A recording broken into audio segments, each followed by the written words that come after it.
Chapter 834. Good luck, got you. Invisible threads emanated over as Panatia said that. They quickly wrapped around Gehrman's sparrow as though she was binding him into a cocoon.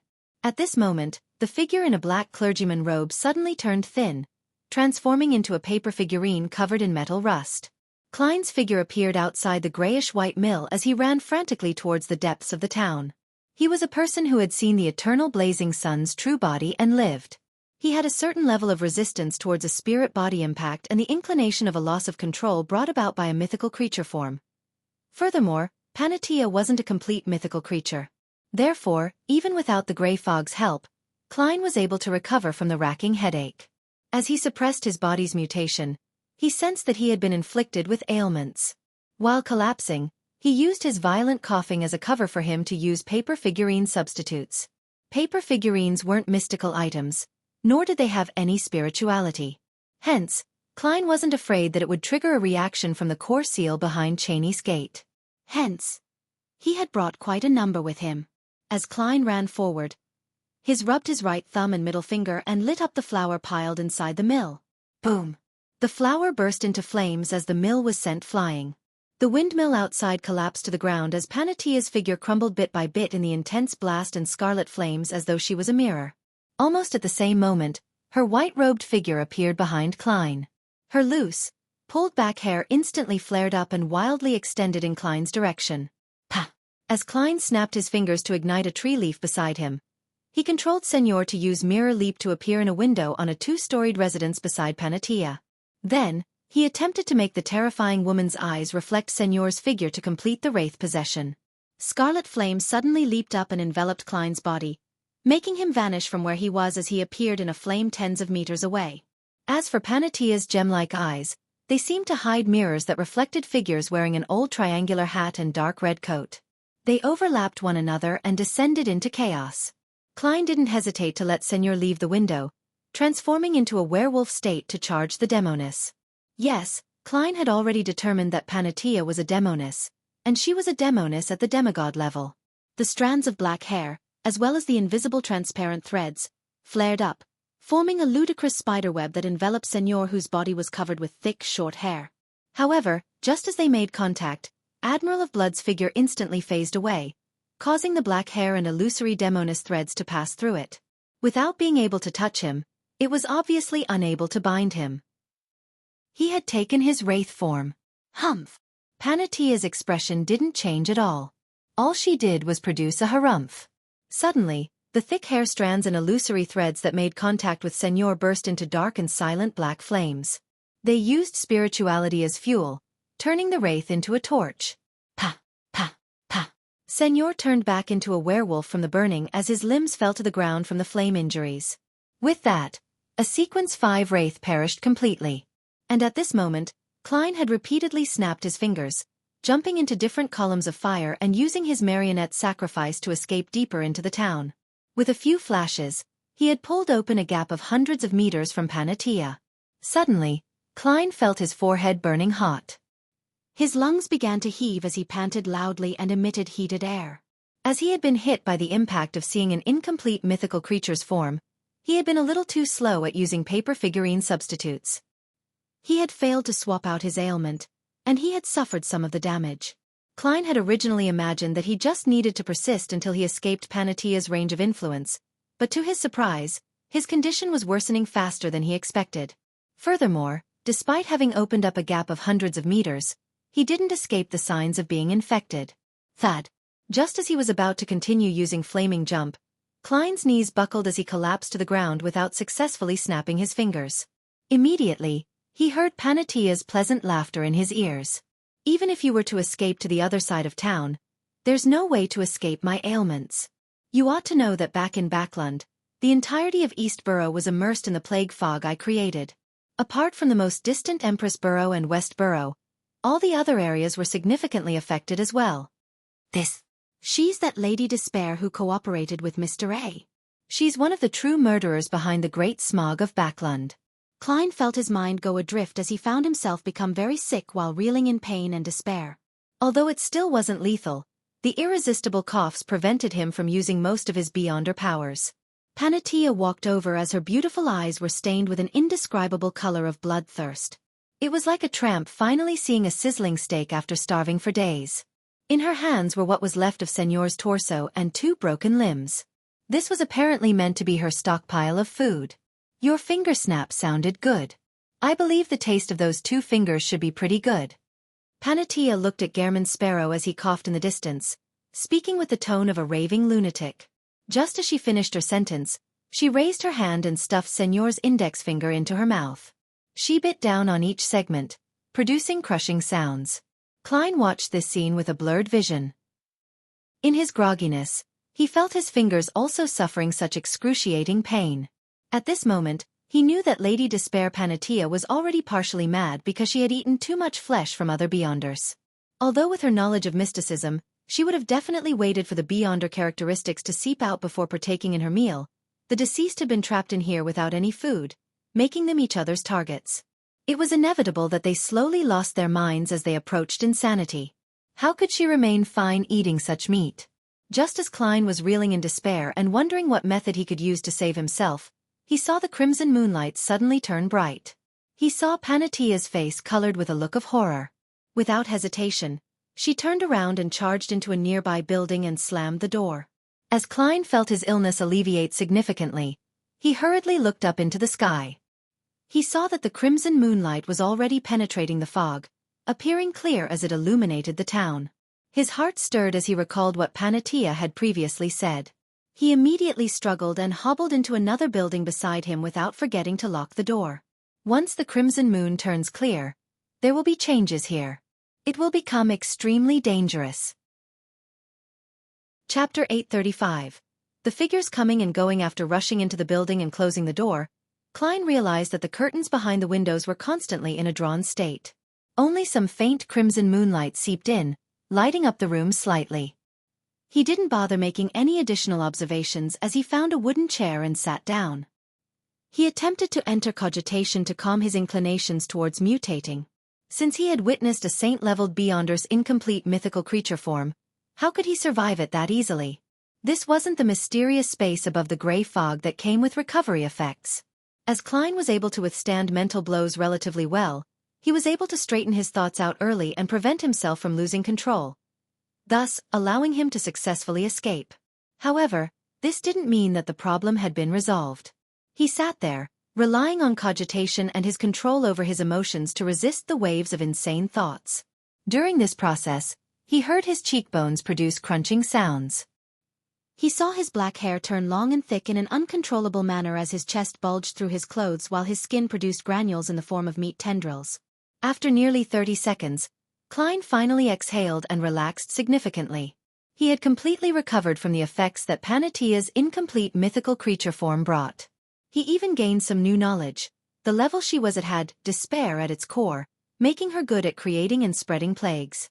The insanity and mutation from witnessing a mythical creature not only produce the symptoms of losing control of one's pathway, but it also comes with the traits of the other party's sequence.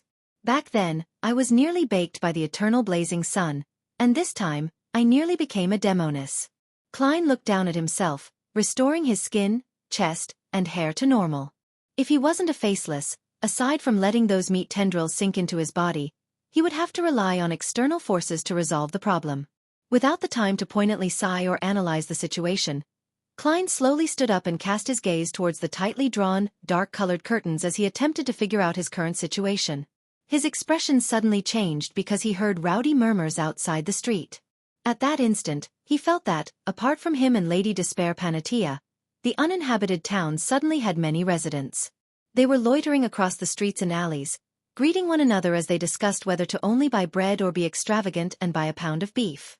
The foggy town suddenly seemed to come to life. However, none of the figures entered the buildings that lined the streets. They seemed to keep coming and going across the street, producing voices that one would find difficult to believe to be conversations, as they sounded more like the deep growling of savage beasts. Klein couldn't imagine the scene outside. All he knew was that even a demigod-level demoness had to hide from the danger. He retracted his gaze and thought deeply for a few seconds, silently muttering, "I can't head out. But I can't stay in here either. Who knows when that crimson moon will be covered by fog again. allowing Panatia to regain her freedom of movement. When the time comes, with us being so close, there's no way for me to escape.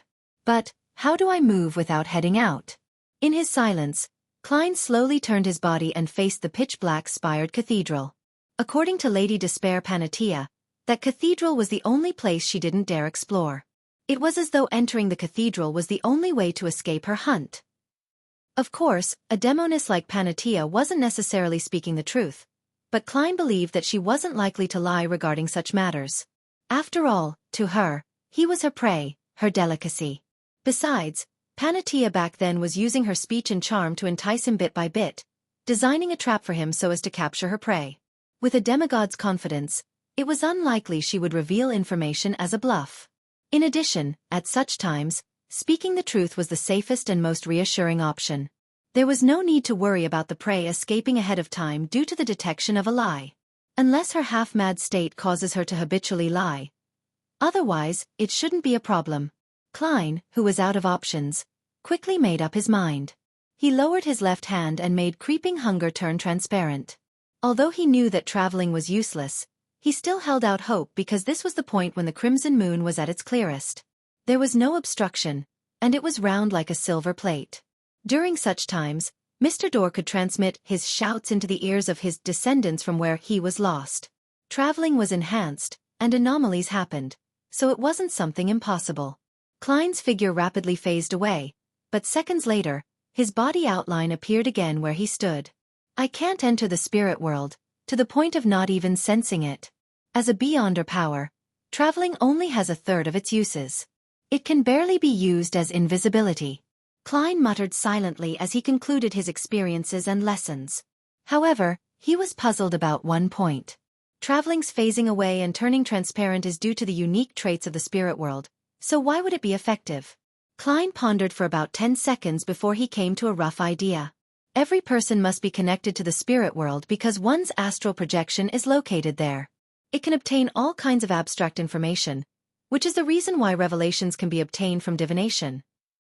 Therefore, when we are converted into a hidden and secret state, our connection with the spirit world becomes part of it. This can explain why I can still use the unique traits of the spirit world, but am unable to enter it.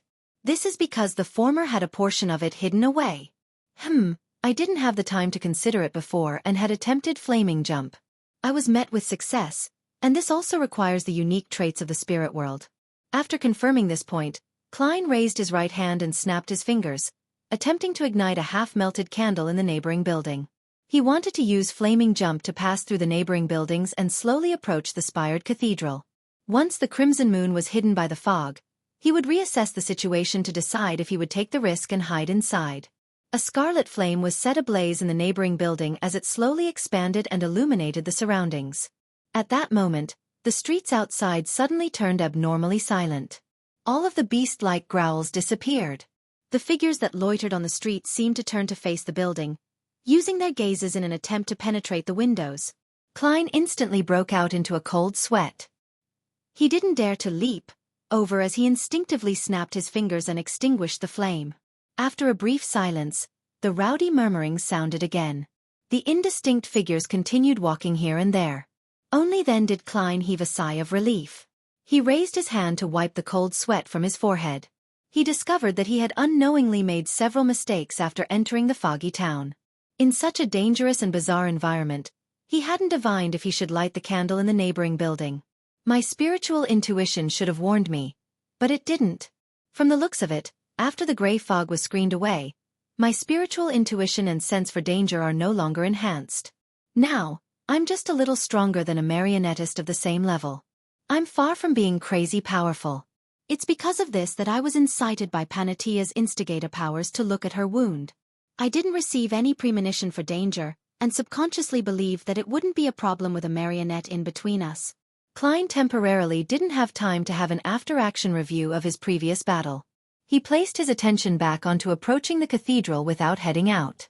He began scrutinizing himself and his mystical items beyond her powers. Suddenly, his eyes lit up as he found a solution. This solution stemmed from a traveler's door opening which he thought was useless. This beyonder power was completely overshadowed by teleportation under normal circumstances, but in this mysterious and bizarre foggy town, just its usage of the unique traits of the spirit world became more useful. Klein wasn't in a rush to take action as he took out the gold coin which Senor used to reside in. Using divination to question his spirituality, he obtained the answer that he should penetrate the wall. And without any way to obtain a revelation from the spirit world, he could only choose to trust himself. He then walked to the wall that was shared with the neighboring building and pressed his hands on it.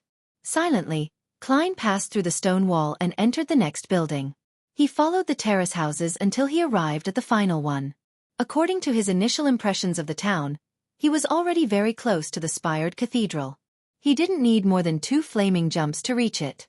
At that moment, the crimson moonlight that penetrated the dark-colored curtains didn't weaken. He could vaguely see figures coming and going like they were leading a normal life. Without being capable of moving further away, all Klein could do was sit down on a wooden chair that was a distance away from the windows.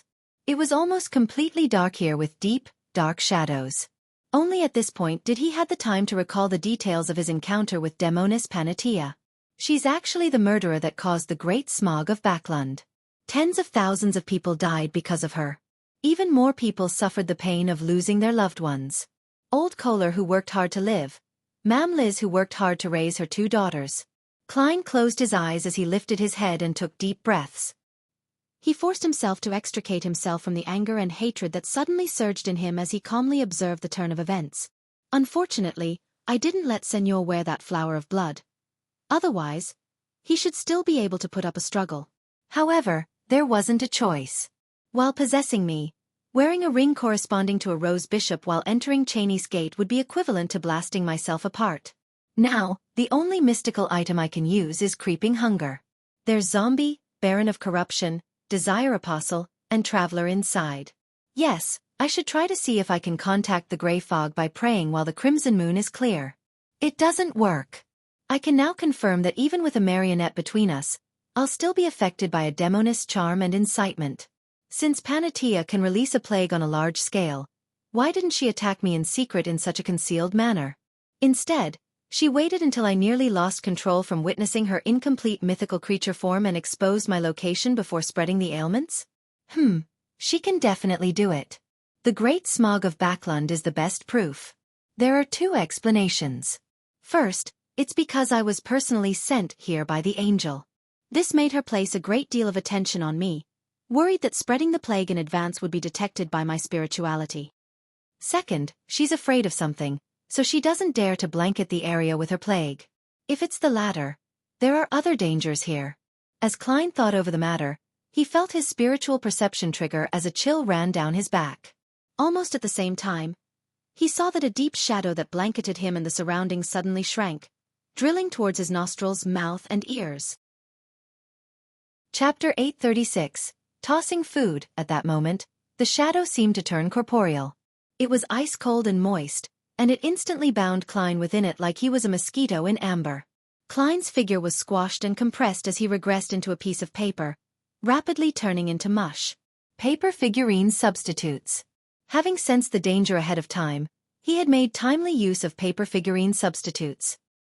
His black-robed figure appeared on the other end of the dining table as he opened his mouth, producing a bang sound.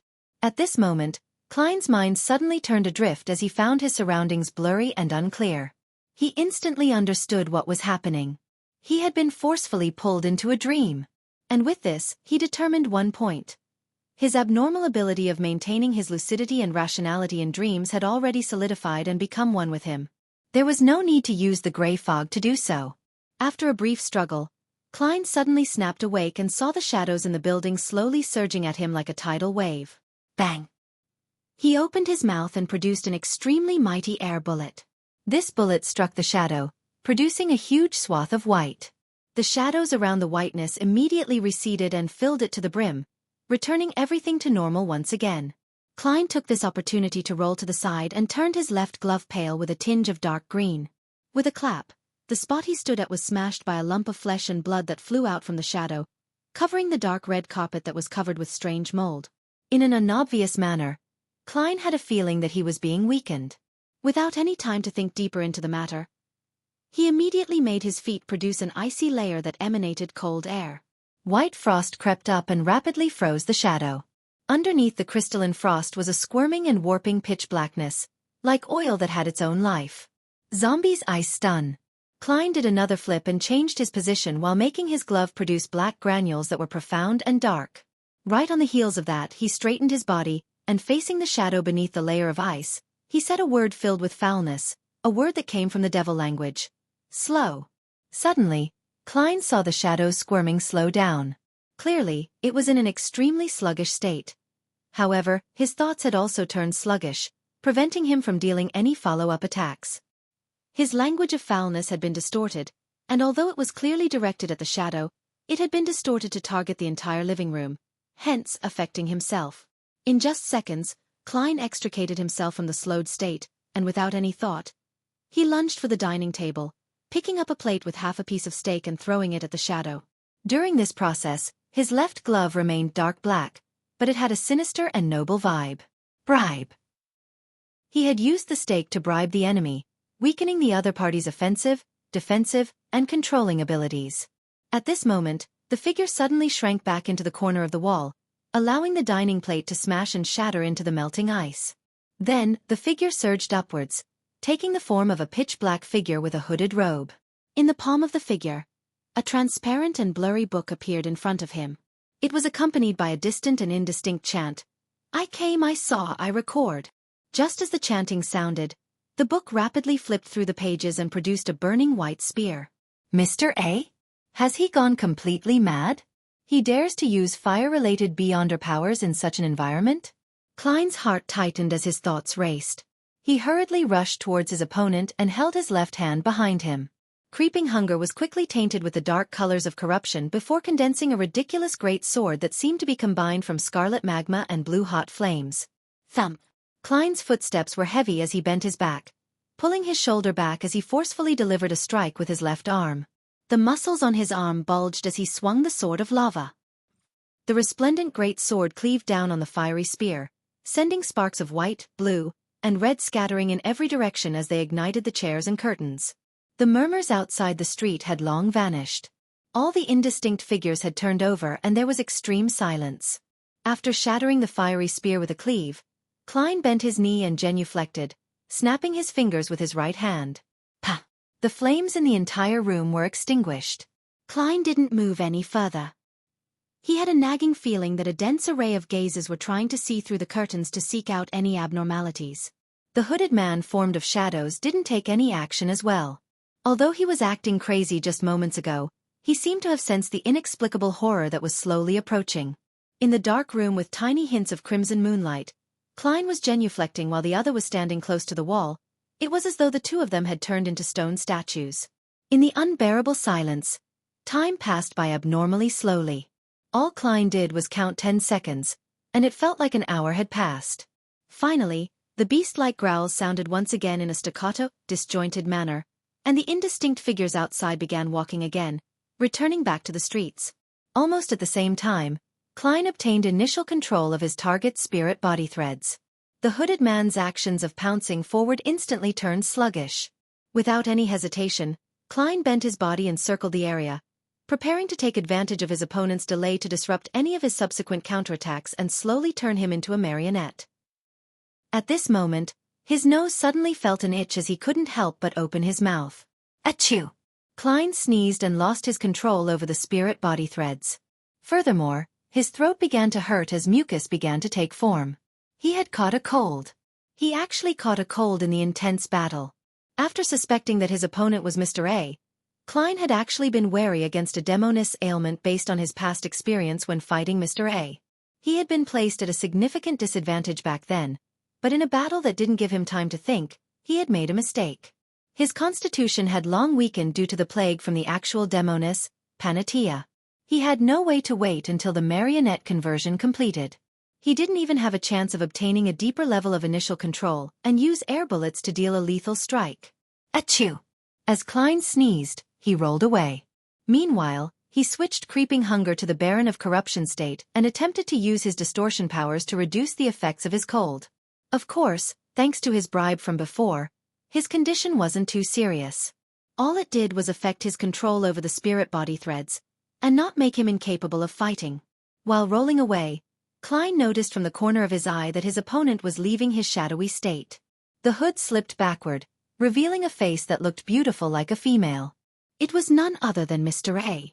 This Aurora Order Oracle had actually managed to survive this long despite the harsh environment. However, his eyes were already bloodshot. He looked at Klein as though he was looking at a delightful delicacy. The hunger that was innate and instinctive wasn't concealed at all. At that moment, Klein's mood didn't wane because he still had sufficient strength to do battle. What he was most worried about wasn't Mr. A, but that their escalating battle would produce flames and attract the danger outside. When that happens, there was no way the two of them could escape death. Hunger. The immense hunger has made Mr. A lose his rationality and no longer care about the loitering figures. If I can slightly alleviate his hunger, he should stop attacking and patiently wait until the crimson moon is once again hidden by the fog. Give him some food? As his thoughts raced, Klein nearly sliced off a piece of his flesh to throw at Mr. A. Thankfully, he thought of something in the nick of time. He had food on him. They were the dried mushrooms that Frank Lee had produced. It was said to be a crossbreed between beef and the flesh of a rose bishop. As long as there was fish and water, it could keep reproducing. As this was a new species in a subtle sense, making it not directly related to a rose bishop, Klein had placed it with herbal powders he often used like slumber flower, without removing them. He wasn't afraid that it would trigger any anomalies within the core seal behind Cheney's gate. Achoo! With another sneeze and another roll, Klein had taken out the dried mushroom and thrown it at Mr. A. Perhaps the smell of beef had attracted him, or perhaps it was the mutual sense shared between rose bishops. Mr. A immediately stopped attempting to flip through his illusory book. As he caught the mushroom, he stuffed it into his mouth, chewed, and swallowed it. The hunger pangs that were written in his eyes gradually lessened, but the way he looked at Klein remained the same. Klein threw the remaining dried mushrooms at Mr. A, who caught them. Without any hesitation, he cleanly ate them. His vision finally turned for the better. Glancing at the indistinct figures loitering outside the windows, he stepped back into a corner, fusing into the shadows. Phew! Klein heaved a sigh of relief and retreated to another corner of the wall. Mr. A actually isn't dead. I have to say that in such an environment, a rose bishop's abilities can provide immense help. Just using the stored flesh and eating himself can make him last quite long. Of course, the fact that Mr. A hasn't been killed by Lady Despair Panatia implies his strength. However, the demigod-level powers he recorded must have been used up. As Klein thought, he deliberated over his words, wishing to sound out Mr. A for more information. Have you found any clues on how to leave? There was silence as Mr. A didn't give an answer. His insanity has made it impossible to talk to him? Klein pondered for 2 seconds and said a name. Leo Master. This was the name of the Aurora Order Saint of Darkness who had dissociated personalities. After a brief silence, Mr. A's slightly hoarse voice sounded again. He has been sent in here as well? Indeed, only matters regarding the Aurora Order elicits a response. Klein frankly said, no, he is trapped inside the ruins of the Battle of Gods. Without waiting for Mr. A to say a word, he continued, why don't you enter the cathedral? Mr. A said in a muddled manner, it's very dangerous, very, very dangerous. It's also dangerous outside. All the dangers stem from there. All the people who vanished would reappear during the crimson moon. Before he could finish his sentence, the tiny bit of crimson moonlight that passed through the curtains suddenly turned extremely dim. Chapter 837. The Hangers. As the crimson moonlight dimmed, a thought surfaced in Klein's mind. The crimson moon is about to be covered by fog again. Just as this thought appeared, the indistinct loitering figures outside vanished as though they had evaporated into thin air. The beast-like growls also came to a halt. The environment has been restored to its previous state. Demoness of Despair Panatia can move about freely again. Mr. A will no longer have any qualms about the danger outside. He can unleash a barrage of attacks to capture his prey. Klein instantly came to a conclusion as he raised his right index finger and snapped, igniting the leaves of a tree tens of meters away. He wanted to open up a gap with Mr. A to prevent himself from getting sicker. At the same time, he wanted to determine if he should take the risk of entering the ancient cathedral. With respect to his present situation, Klein already had a plan in mind. It was to use Mr. A's potent and multifarious abilities to draw Panatia's attention. After all, to her, a shepherd and a marionettist weren't any different when it came to meat quality. They could both fill her stomach, so her priority was definitely on who was easier to deal with. When the time comes, both parties would definitely engage in a battle, and Klein needed to find an opportunity to strike down Panatia. Just as the scarlet flame soared and engulfed Klein, he saw Mr. A turn into a shadow and meld into the surroundings once again. It was unknown where he hid himself. He ran. Aren't you the crazy Mr. A? Shouldn't you continue pursuing your prey? Why did you run? Klein's gaze froze as he couldn't help but twitch the corners of his mouth. His figure vanished amidst the flames before appearing in flames tens of meters away. Just as Klein leaped out of the fire, he felt his forehead burning once again. His lungs felt heavy as his breathing became rapid and difficult. Plague. Demoness of despair. Panatia had spread her plague once again.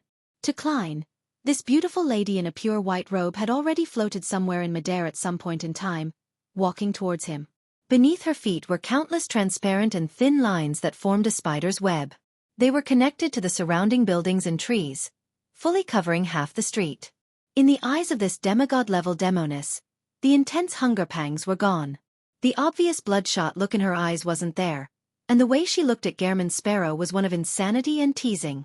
It was as though she wanted to drain his ability to resist, bit by bit, making him feel the deepest, most heavy and most painful despair. Klein held back his urge to cough as he snapped his fingers again, causing the tree beside the cathedral to burst into flames. His figure was immediately engulfed by the fire as he rapidly faded away and appeared above the tree. He had appeared amidst the gorgeous flames. Right on the heels of that, Klein hurriedly jumped to the ground, somersaulting to the side of the ancient cathedral. At this moment, his body suddenly turned cold as he found that his feet, thighs, and waist were covered in thick layers of ice. And surrounding him was an accumulation of frost as the temperature declined rapidly. Klein clenched his teeth, holding back the horror within him. He followed his plan, and he reached out his arms in an abnormally rigid fashion, pressing it straight onto the wall. The creeping hunger on his left hand turned transparent. In silence, Klein passed through the thick, pitch-black wall and entered the spired cathedral. The spot where he was standing had a black fireball smash into the wall, just a little too slow. It splashed out like water, burning away the nearby frost and weeds. At this moment, at the top of the ancient cathedral spire, swirling ravens opened their beaks. Wah! Wah! Wah! Panatia halted as she looked at the dark cathedral. Bit by bit, her face was dyed with a look of fear. Inside the cathedral, Klein found himself unable to see anything, as it was darker than the outside. As the frost melted, and with him getting accustomed to the dim lights, he finally saw the scene before him. As far as he could see, there were figures being hung up in midair. They were all humans. Some of them were dressed in black classical robes, others in brown jackets. Some were wearing very fluffy skirts, while others had tattered clothes, making them resemble beggars. Some of them had boorish looks, others handsome with cut facial features. Some of them were beautiful, others tender, adorable, and looking youthful. None of them looked the same. No, there was something that they had in common. They were like meat that was undergoing a curing process. They hung from above, swaying gently as their heads were bowed and their eyes rolled back. Klein felt his scalp tingle as he no longer doubted that this place was extremely dangerous as described by Panatia and Mr. A. He held his back to the wall, planning on using door opening to leave to avoid danger the moment anything happened. He would then pass through the wall if he was discovered by the demoness of despair to avoid her attacks. By repeatedly doing so, he could ensure his safety. Whoosh! A cold air blew through the cathedral as the figures and corpses turned around, facing Klein. Their collars were like ropes that left their heads drooping. Klein nearly drew a gasp as he pressed his left palm onto the wall. At this moment, the figures began to sway like wind chimes. They opened their eyes and produced raving-like voices. Hornacis! Phlegria!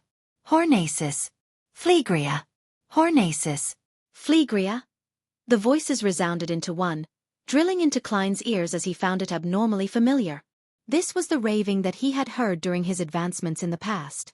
It actually originated from here, from the foggy town. It came from the corpses that hung high in this ancient cathedral. At that instant, not only was Klein's scalp tingling, he even felt his body trembling. Could it be that this foggy town actually originates from the main peak of the Hornacis mountain range? That nation of the Evernight which vanished? Don't tell me that I really am on the mountain? However, why would it be inside this cathedral? These same ravings don't bring about a headache or push me towards losing control. Klein hissed as he spread his hands and clenched it again repeatedly, resisting the urge to pass through the wall. Since he was already inside and had seen the source of the ravings, he believed that escaping probably didn't resolve any problems. Regardless, it's necessary to do a simple search. Otherwise, I wouldn't even know the reason when something abnormal happens to me. After using a gold coin to quickly do a divination, Klein tapped his molars gently and activated his spirit vision. He looked up at the hanging figures and found their spirituality converged. The aura colors looked normal, but they exuded a stiff appearance. There are aura colors. They aren't dead yet? Klein frowned slightly and deactivated his spirit vision. Right on the heels of that, he tapped his left thumb on the first segment of his index finger, planning to observe the spirit body threads. Upon sweeping his gaze across, Klein's pupils dilated because the spirit body threads of the swaying figures looked extremely special. The illusory black threads that corresponded to their bodies were extended in the same direction. The peak of the ancient cathedral. There wasn't a single exception. In Klein's vision, they were like corpses being hung up by their spirit body threads. Before Klein could figure out what all of this meant, he caught a scene from the corner of his eye. His spirit body threads were automatically reaching upwards to the peak of the cathedral, to the source that hung up those figures. This was the first time Klein saw spirit body threads moving autonomously. It was as though they were metals that had come into contact with magnets. They floated upwards uncontrollably, and the fastest thread had already reached its destination. Klein didn't dare imagine the outcome if all his spirit body threads gathered up above. He suspected that he too would become a piece of cured meat that would be hung up to be dehydrated, producing the ravings of hormesis, phlegria, along with the wind. For most beyonders, they could only consider leaving the cathedral in a bid to sever the process of having their spirit body threads attracted, but Klein was different. He was a marionettist. Quickly, he controlled his spirit body threads and pulled them thread by thread. After nearly 30 seconds, Klein finally completed this task. However, his spirit body threads continued floating upwards. He had to constantly pay attention and resist this upward drift. This is one of the dangers lurking inside the cathedral? Klein slowly drew a breath as he no longer leaned close to the walls. Step by step, he ventured deep into the cathedral. Above him, the figures swayed as though they were watching him. After proceeding nearly 30 meters, Klein finally saw something different. It was the pitch-black altar of the cathedral. On the altar was a stone statue. Klein identified the statue when he took a few more steps. It was in the shape of a female human.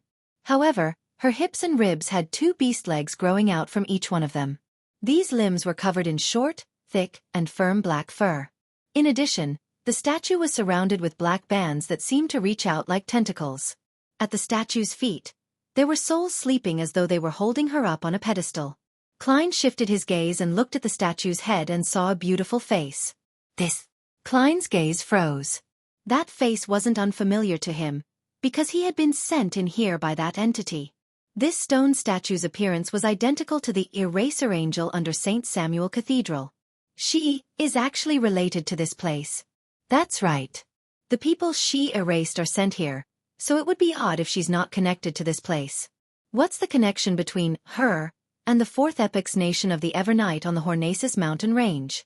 That mother of the sky? But if that's the case, why would she be working for the church? Furthermore, such an image does have its resemblance to the demonic wolf that Little Sun mentioned. Many thoughts instantly surfaced in Klein's mind. During this process, he slowly shifted his gaze away in another direction, in the hopes of finding any possible clues. A few seconds later, Klein discovered a figure.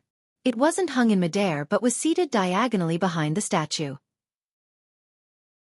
Chapter 838. Seen from the historical void, the figure sitting diagonally behind the statue was an elder in a black robe. He wore a hood and his head was bowed with his eyes closed. By his mouth was a thick, long and white beard. It was as though he hadn't had it trimmed for years, preventing anyone from telling what he originally looked like. And in Klein's eyes, this hoary elder was even more bizarre than the figures hanging in midair. After his spirit body threads extended out from his body, it didn't drift up to the spot which seemed to hide magnets. Instead, they coiled around his body and back on themselves, making the source and destination one and the same. Ordinary spirit body threads stemmed from inside a spirit body, extended outwards in different directions into infinity. As for the figures that hung from above, the sources of their spirit body threads was no different. The destination which they extended out to was gathered at the top of the cathedral. Thus, it was obvious that there was something wrong about it. This is the reason why he hasn't been hung up? Or should I say, this is how he avoids the danger inside the cathedral? As Klein controlled his spirit body threads to resist the continuous upward drift, he silently muttered and guessed at the reason. Suddenly, he saw a pair of eyes. A pair of pitch-black eyes that looked like an unlit water surface. The elder sitting behind the statue opened his eyes. He was still alive. Klein subconsciously took a step back as he bent his back slightly, holding out his left palm in front of him. Amidst indescribable silence and anxiety, he saw the hoary elder's eyes move slightly, open his mouth slightly, and speak in a muffled manner. Finally, another seer has come here. Another? Beyonders from the seer pathway have entered this cathedral? That's right, apart from eraser angels erasing of people, sending them to this foggy town, and those who vanished in the night at the Battle of God ruins would also appear here. Amongst them, there might be a few seer pathway beyonders who attempted to seek out mermaids in those waters, or had successfully advanced and were looking to leave. Seeing that the other party had no intention of immediately attacking him and had the intention to converse with him, he forcefully composed himself and said after some thought, "Why do you say that?" The hooded elder with black eyes and white beard didn't immediately reply as he asked with a muffled voice, "Do you wish to escape?" "I can tell you how." Klein wasn't moved as he immediately asked, "Then why are you still here?" Since the method to escaping this foggy town was known, why would one stay inside such a dangerous cathedral? The elder drooped his head and chuckled in a throaty manner. "It's because I've died long ago." The hair on Klein's back stood on end as he broke out into a cold sweat. He was speechless. He could tell that the elder wasn't in existence in the form of a soul. Seeing no response, the elder slowly lifted his head and swept his glance at Klein in his gammon sparrow appearance. "I've used special Beyonder powers to seek out the void in this world's history and fate. I sliced off a portion of my projection and left it here. It has been maintained to this day. As for my body and my spirit, they have long died and dissipated. This is such a fascinating power." Klein was unable to verify the claim, so all he could do was ask, "Then why are you giving guidance on how to escape to seers who enter?" The elder's voice remained muffled. "After you open the door, the history and fate in here will experience a change. The projection I sliced will also vanish, and when the time comes, you will see an urn of ashes. I only wish that they could be scattered in the Srenzo River near Intis's capital, Trier. That is my hometown, the place where I was born. Do you know the place I'm referring to? I've no idea how much time has passed in the real world." "He's been imprisoned for at least a century?" Klein frankly replied. "They still exist." "Excellent," the elder said with a nod. His throat apparently filled with phlegm. Although Klein didn't fully trust the person before him, he believed that knowing more made it beneficial for him to make a judgment. Hence, he decided not to waste any time, for fear of being interrupted again. "Then how should I escape?" The elder remained sitting in his spot and said without any obvious movement, "See that wall behind the statue? Do you see an inset?" Klein actually didn't wish to follow his instructions. After all, he had been led by Panatia to do so, resulting in him seeing her incomplete mythical creature form and, hence, suffered from shock and damage. However, he had previously planned on surveying the surroundings in search of clues. Therefore, he ultimately carefully shifted his gaze to look at the wall behind the statue. Engraved on it were short and ancient symbols, but there was an empty spot in the middle, preventing it from being connected as one. The blank area was the size of 2 palms and was obviously indented. It was as though someone had dug away a brick on its surface. As long as you find the corresponding obsidian rock and insert it, this wall will tentatively be released from a concealed and secret state. It will showcase illusory colors. When the time comes, I'll tell you of a complicated special symbol. It will be the key to opening the door on the wall, allowing you to escape." The elder didn't turn his head as he looked straight ahead and spoke in detail. "A complicated special symbol. A key to opening the door." Klein listened to the ravings of Hornacis, Phlegria, resound with the wind behind him as a symbol suddenly came to mind. It was the vertical eye formed from many secret symbols. It was the information that the Antigonus family's notebook had passed to him by corrupting the misfortune cloth puppet. And the Antigonus family appeared to have a deep connection with the nation of the Evernight on the main peak of the Hornacis mountain range. Could this be the so-called key? Klein retracted his gaze in a calm manner as he asked, "Why did all the seers from before fail?" The elder chuckled and said, "Some of them are as naggy as you are, failing to leave this cathedral before the crimson moon turned clear. They ended up being hung up. It's the case for that fellow who gave himself a handsome face.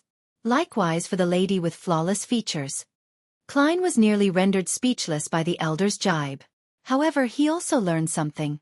The danger inside the cathedral would greatly increase once the crimson moon turned clear. Even marionettists were unable to control their spirit-body threads. I'll have to constantly take note of the changes in light. Once the crimson moon turns clear, I'll pass through the wall. Klein looked around him and confirmed that the wall closest to the pitch-black altar was 6 to 7 meters away. Then, he quickly came up with an emergency plan. The hooded elder didn't look at him as he continued. The rest weren't very lucky. They encountered enemies that had lost their reasoning and only wanted them for food. They were then devoured. You have to know that there aren't many beyonders from the seer pathway to begin with. The ones that can become marionettists are even fewer. The number that can come in here due to various reasons are only a handful. Of course, there are a lot more that were attracted and enticed in here, but it was difficult for them to come all the way here as they... He didn't finish his sentence as he slowly looked up and glanced at the top of the ancient cathedral. He then said with a muffled voice, "Their outcomes were equally tragic." "What do you mean?" "If I didn't attempt to steal the notebook, I would have to rely on the ravings from these hanging corpses inside this cathedral and climb up the main peak of the Hornacis mountain range to seek out the Antigonus family's treasure. Will I be considered as one of those that got attracted or enticed? It's difficult to come in here, and the outcome would be equally tragic?" Klein's mind stirred as he began suspecting that the so-called treasure of the Antigonus family was nothing but a trap based on the dilapidated palace and translucent worms he had previously seen from his divinations. He didn't bother asking in more detail as he tried to sound out more important information. "Do you know where that obsidian rock is?" The elder chuckled. "It's in the hands of that demoness of despair." Demoness of despair. So Panatia really is a demoness of despair.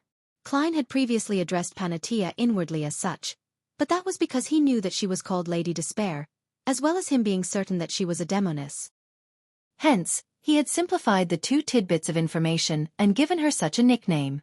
He never expected that the sequence 4 of the demoness pathway was demoness of despair. That will be very difficult for me to obtain that obsidian rock. She's a true demigod. Klein didn't conceal the difficult position he was placed in as he waited to see if the elder had any suggestions. The elder shook his head and said, "I'm a person who is long dead. There's very little help I can provide." "Didn't you have a marionette when you came in?" "Yes, but it has already been eaten by the demoness of despair," Klein replied in a seemingly calm manner. The elder sighed and chuckled. "I can help you summon him from the history of this world." Just as he said that, Klein saw lines quickly outline themselves beside him, drawing out Admiral of Blood Seigneur in his triangular hat and dark red coat. Furthermore, the spirit body threads were still under his control. Klein's pupils immediately constricted as he heard the hooded elder add, "It can only be maintained for 30 minutes. Make good use of the time. I'll help you strengthen some of the connections, enhancing your control of the marionette. This way, you can let the marionette use your Beyonder powers, and also allow you to swap locations with him instantaneously. Heh, the controllable distance and traits of him looking alive will also be boosted. Allow my marionette to use my Beyonder powers? Doesn't this mean that I can use the powers of a faceless to make my marionette turn into another me? A perfect body double? This is a demigod of the seer pathway? This is one of the powers of a Bizarro sorcerer? The enemy never knows if the one killed is the real Bizarro sorcerer? Also, summoning a marionette from history. This is completely inconceivable. Thoughts surfaced in Klein's mind as he could hardly compose himself. The elder looked up and glanced at him before continuing, "Give me a paper figurine." Klein frowned slightly and hesitated for a few seconds before taking out a paper figurine and handing it over. The elder reached out his wrinkled hand and took the paper figurine before swiping across it casually. Klein's headache, fever, and enlarged tonsils suddenly disappeared. The paper figurine was tainted with spots of red rust as it quickly cracked after becoming brittle. Using my paper figurine to transfer my ailment? Klein thought and finally asked, "Sorry for my breach of etiquette. How may I address you?" The elder didn't immediately reply as he said with a sigh, "I can only provide you a little help." He paused as he gave a muffled laugh. "You can call me, Zeratul." Chapter 839. Descendant of an Ancient God Fuck. At that instant Klein, who heard the elder's reply, had vulgarities resound in his mind. Apart from that, no other thoughts appeared. Zeratul, the leader of the Secret Order, a descendant of the Fourth Epoch Solomon Empire aristocracy, the former owner of the Antigonus family's notebook, and the Beyonder Guide for Emperor Roselle. He was a true high-sequence Beyonder of the Seer pathway, a miracle invoker who was a secret existence about 2 centuries ago. He was believed by Rhodes to have lost control, turning from an angel into a monster during his attempt to advance to Sequence 1, Attendant of Mysteries. No matter which description was used, he was a heavyweight that the present Klein was unable to resist. He had the feeling of shock that a figure from history textbooks had jumped out of it and walked in front of him, alive. He also felt the air around him appear to congeal as they piled on top of him, crushing his body and stifling his breathing. Klein had once imagined that perhaps all his encounters, including his transmigration, had stemmed from Zeratul's setup, and he suspected that he would be akin to the final boss he would encounter in games. And now, he had met him, ahead of time. "I'm only a Sequence 5. Klein couldn't help but shout out inwardly as he suspected if the person opposite him was the real Zeratul. Zeratul is a last name. It represents an aristocratic family in the Fourth Epoch Solomon Empire. In theory, there should be many Zeratuls over 2,000 years of history. Perhaps the one in Roselle's diary is the grandfather, father, brother, or son of that secret order's leader. Also, he mentioned that he has been dead for years, while Rhodes and Willa Septon have testified that the secret order's leader, Zeratul, is still alive. He has just lost control and turned into a monster, turning extremely crazy. Klein tried to convince himself that the situation might not be as terrible as he imagined. This quickly calmed him down as he began to carefully contemplate. The Beyonder powers that this Zeratul showcased doesn't seem like much, but all of them exceed the realm of normalcy. It's even more so for those that's related to history and fate. He's definitely not only a bizarro sorcerer. He might even be a Sequence 3 or Sequence 2. And this pathway's angels are few to begin with. This place is intricately tied with the nation of the Evernight which disappeared from the main peak of the Hornaces mountain range, and it produces the ravings that reach the ears of low and mid-sequence Beyonders of the Seer pathway. Back then, the Secret Order's leader Zeratul had fewer appearances after he obtained the Antigonus family's notebook via Emperor Roselle. It's unknown what he was plotting. Does this mean that I can believe he had come to the main peak of the Hornaces mountain range to seek out the treasure left behind by the Antigonus family based on the notebook and obtain the corresponding potion formula and ingredients of Sequence 1 Attendant of Mysteries? In the world of mysticism, repeated coincidences usually imply problems and a confirmation. If it is that Zeratul, could it be that splitting himself to store himself inside the foggy town is the reason that caused his ultimate loss of control? As for being long dead, there's an even more reasonable explanation. The Secret Order leader, Zeratul, had said so himself. What is a miracle? A miracle is to be resurrected from the dead. And he was already a miracle invoker. As Klein's mind churned, the hoary elder who claimed to be Zeratul chuckled. "From your reaction, you seem to know me?" Klein quickly probed. "I've heard of this last name. I once met Queen Mystic and learned of the Secret Order from her, and also know of its leader." The elder nodded gently without giving any confirmation or denial. He smiled and vaguely asked, "What other help do you need?" "Help." Klein recalled the Beyonder powers he had showcased and said after some hesitation, "Are you able to summon a fish from the outside world from this concealed world's history? It's okay if it has already been turned into food." From his point of view, it wasn't an impossibility. After all, most people that entered the town had come from Sonia Sea's easternmost front, the ruins of the Battle of Gods. Perhaps some fish that had been reared there had been brought in. They could be used to be stored as food and also used to observe the changes in the environment. There could also be explorers who vanished from not being able to sleep in time when night came after eating their fill of fish. It wasn't unreasonable that fish meat could be found in the history of the foggy town. Zeratul raised his head and looked at Klein. He didn't immediately give him an answer. After a few seconds, he leveled his gaze and said indistinctly, Yes. Just as he said that, a blob made up of ground fish meat appeared in Admiral of Blood Seigneur's hands. It can only be maintained for 45 minutes. Once it's over, it's as though one has never eaten it before, Zeratul added. That actually worked. Klein increasingly found the high-sequence beyonder powers of the seer pathway to really be bizarre and terrifying. He had planned on saying that he didn't need any help, but considering how Zeratul was well known to be deceitful, with everything he said and did being questionable, he felt that he needed to make some preparations. Amidst his thoughts, Klein decided to appear a little greedy to lower Zeratul's appraisal of him, and believe that he could easily lead him to do his bidding. After letting his marionette put away the fish meat, his eyes rolled a little as he indiscernibly drew a breath and said, "I still need the Bizarro Sorcerer Potion formula." Zeratul didn't change his posture as he fell silent for a few seconds. He then said with a chuckle, "No problem. As long as you trust that I'll give you a real formula.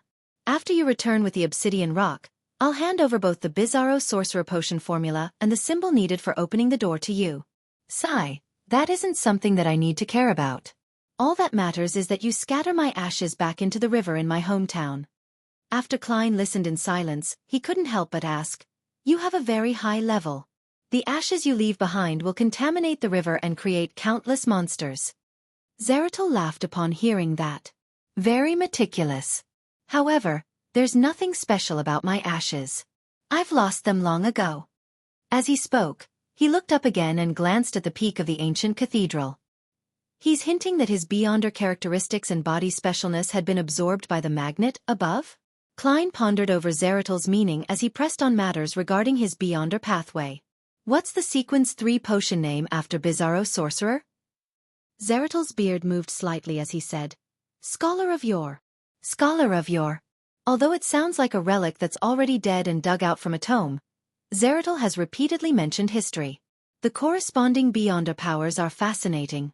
Klein thought in glee as he asked again, "Then what's the corresponding sequence 0? Zeratul lifted his head again and glanced at him. Finally, he chuckled and said, "You will likely know when you open the door to escape." I hate people like you, saying things midway, often just smiling without giving an answer. Klein immediately understood the feeling Emperor Roselle once had as he turned his gaze to the statue beside him and asked, "Who is this?" Zeratul's head didn't turn as he said in a muffled manner, "She is a descendant of an ancient god." A descendant of an ancient god. A descendant of annihilation demonic wolf Phlegria? This ancient god seems to wield the authority of Evernight. His descendant established the nation of the Evernight? Before Klein could ask a question, he heard Zeratul chuckle and say, "She also has a brother that you wouldn't be unfamiliar with." Who is it? Klein tried hard to recall who, but he couldn't find an answer. Zeratul chuckled. He gave himself a new last name. Antigonus. Antigonus. Nation of the Evernight. Hornaces. Phlegria. Klein's eyes lit up slightly as he pieced together the fragmented pieces of information. It's very easy to understand the Church of Evernight destroying the nation of the Evernight, as it's a battle of authorities. However, to completely eradicate the Antigonus family for having inherited the seer beyonder paths of the divine doesn't make sense. There's no need to go that far. After all, the pathways that can be interchanged with the sleepless pathway are the death and giant pathways. Furthermore, Klein was still puzzled to this day. Why would the Antigonus family place their treasure on the main peak of the Hornaces mountain range? Why did they trust the people of the nation of the Evernight that much? Now, he finally understood something. Just as Klein was about to ask more questions, he suddenly saw the crimson moonlight shining in from the cathedral's windows brighten. It drew out shadows of the corpses hanging in midair. The crimson moon has turned clear. Klein's heart tightened. Without any additional thoughts, he followed his emergency plans by raising his right hand. Snapping his fingers, he lit a candle by the wall that was a distance away from him. At the same time, he got Seigneur to possess him as he leaped out, somersaulting in the process before arriving at the wall closest to the outside. And this time, the entire cathedral had turned abnormally silent. There were no longer any resounding ravings. Klein's spiritual intuition didn't give him any indication of danger, but he could tell from the shadows on the ground that the corpses hanging in midair had turned towards the flame. Without any hesitation, Klein pressed his left palm down, passing through a wall and arriving outside the cathedral. Then, without even daring to raise his head, He borrowed the driving force of a wraith to tumble and run towards the nearest building. The distance from wall to wall was only about 10 meters. During this process, he didn't hear the beast-like growls nor detect the loitering figures. However, his back felt like it was being pierced by a sea of glares. In just a second, Klein had appeared outside the building. Pressing down with his palms, he passed through the wall. Then, he snapped his fingers and remotely used flame controlling to ignite a candle inside the cathedral. After a brief moment of silence and anxiety, the feeling of being stared at vanished.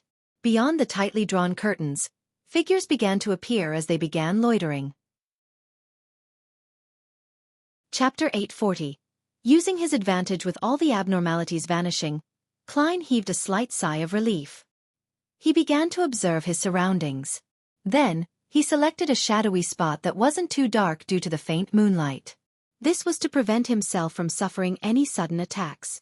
And the few seconds from before had made him come up with a theory about the faint figures and beast-like growls.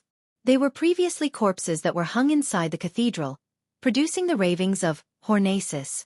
Flegria. When Klein passed through the wall and left the cathedral, the corpses that hung from above had turned to face the lit candle, and there weren't any figures on the street until Klein remotely used flame controlling and extinguished the flame. Everything was the same as before. When the crimson moon is clear and one's spirituality is enhanced, the magnet at the top of the cathedral will have a stronger influence on the foggy town. It will be able to control those corpses to loiter around and pretend that everything is normal? If that really is the case, the light might actually be attracting the controller's attention. Under such circumstances, if the flame isn't extinguished and the source is locked on, it might result in an extremely terrifying outcome. I can't rely on flame controlling to repeatedly divert the attention of those figures, Klein reminded himself. Then he turned to use his spirit body threads vision that he didn't deactivate, to size up the bread, stewed beef potatoes, and red wine on the dining table. He suspected that the food here was part of the magnet at the top of the cathedral. If it was consumed, one's spirit body threads would be corrupted, and it would cause them to be unable to resist floating towards the cathedral. This also explained why eating the food caused them to vanish.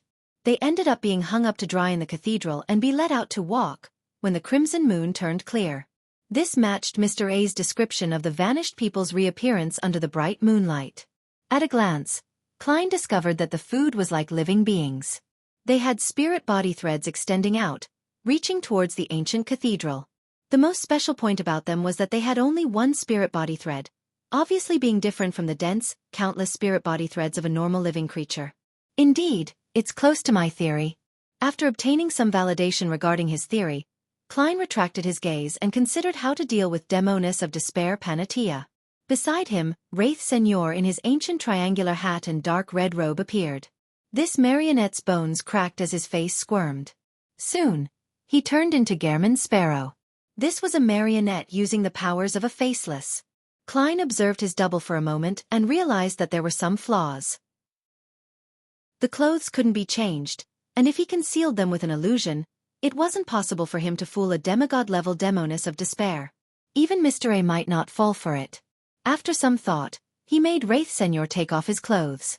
As for himself, he took off the black clergyman robe, and they switched clothes with one another.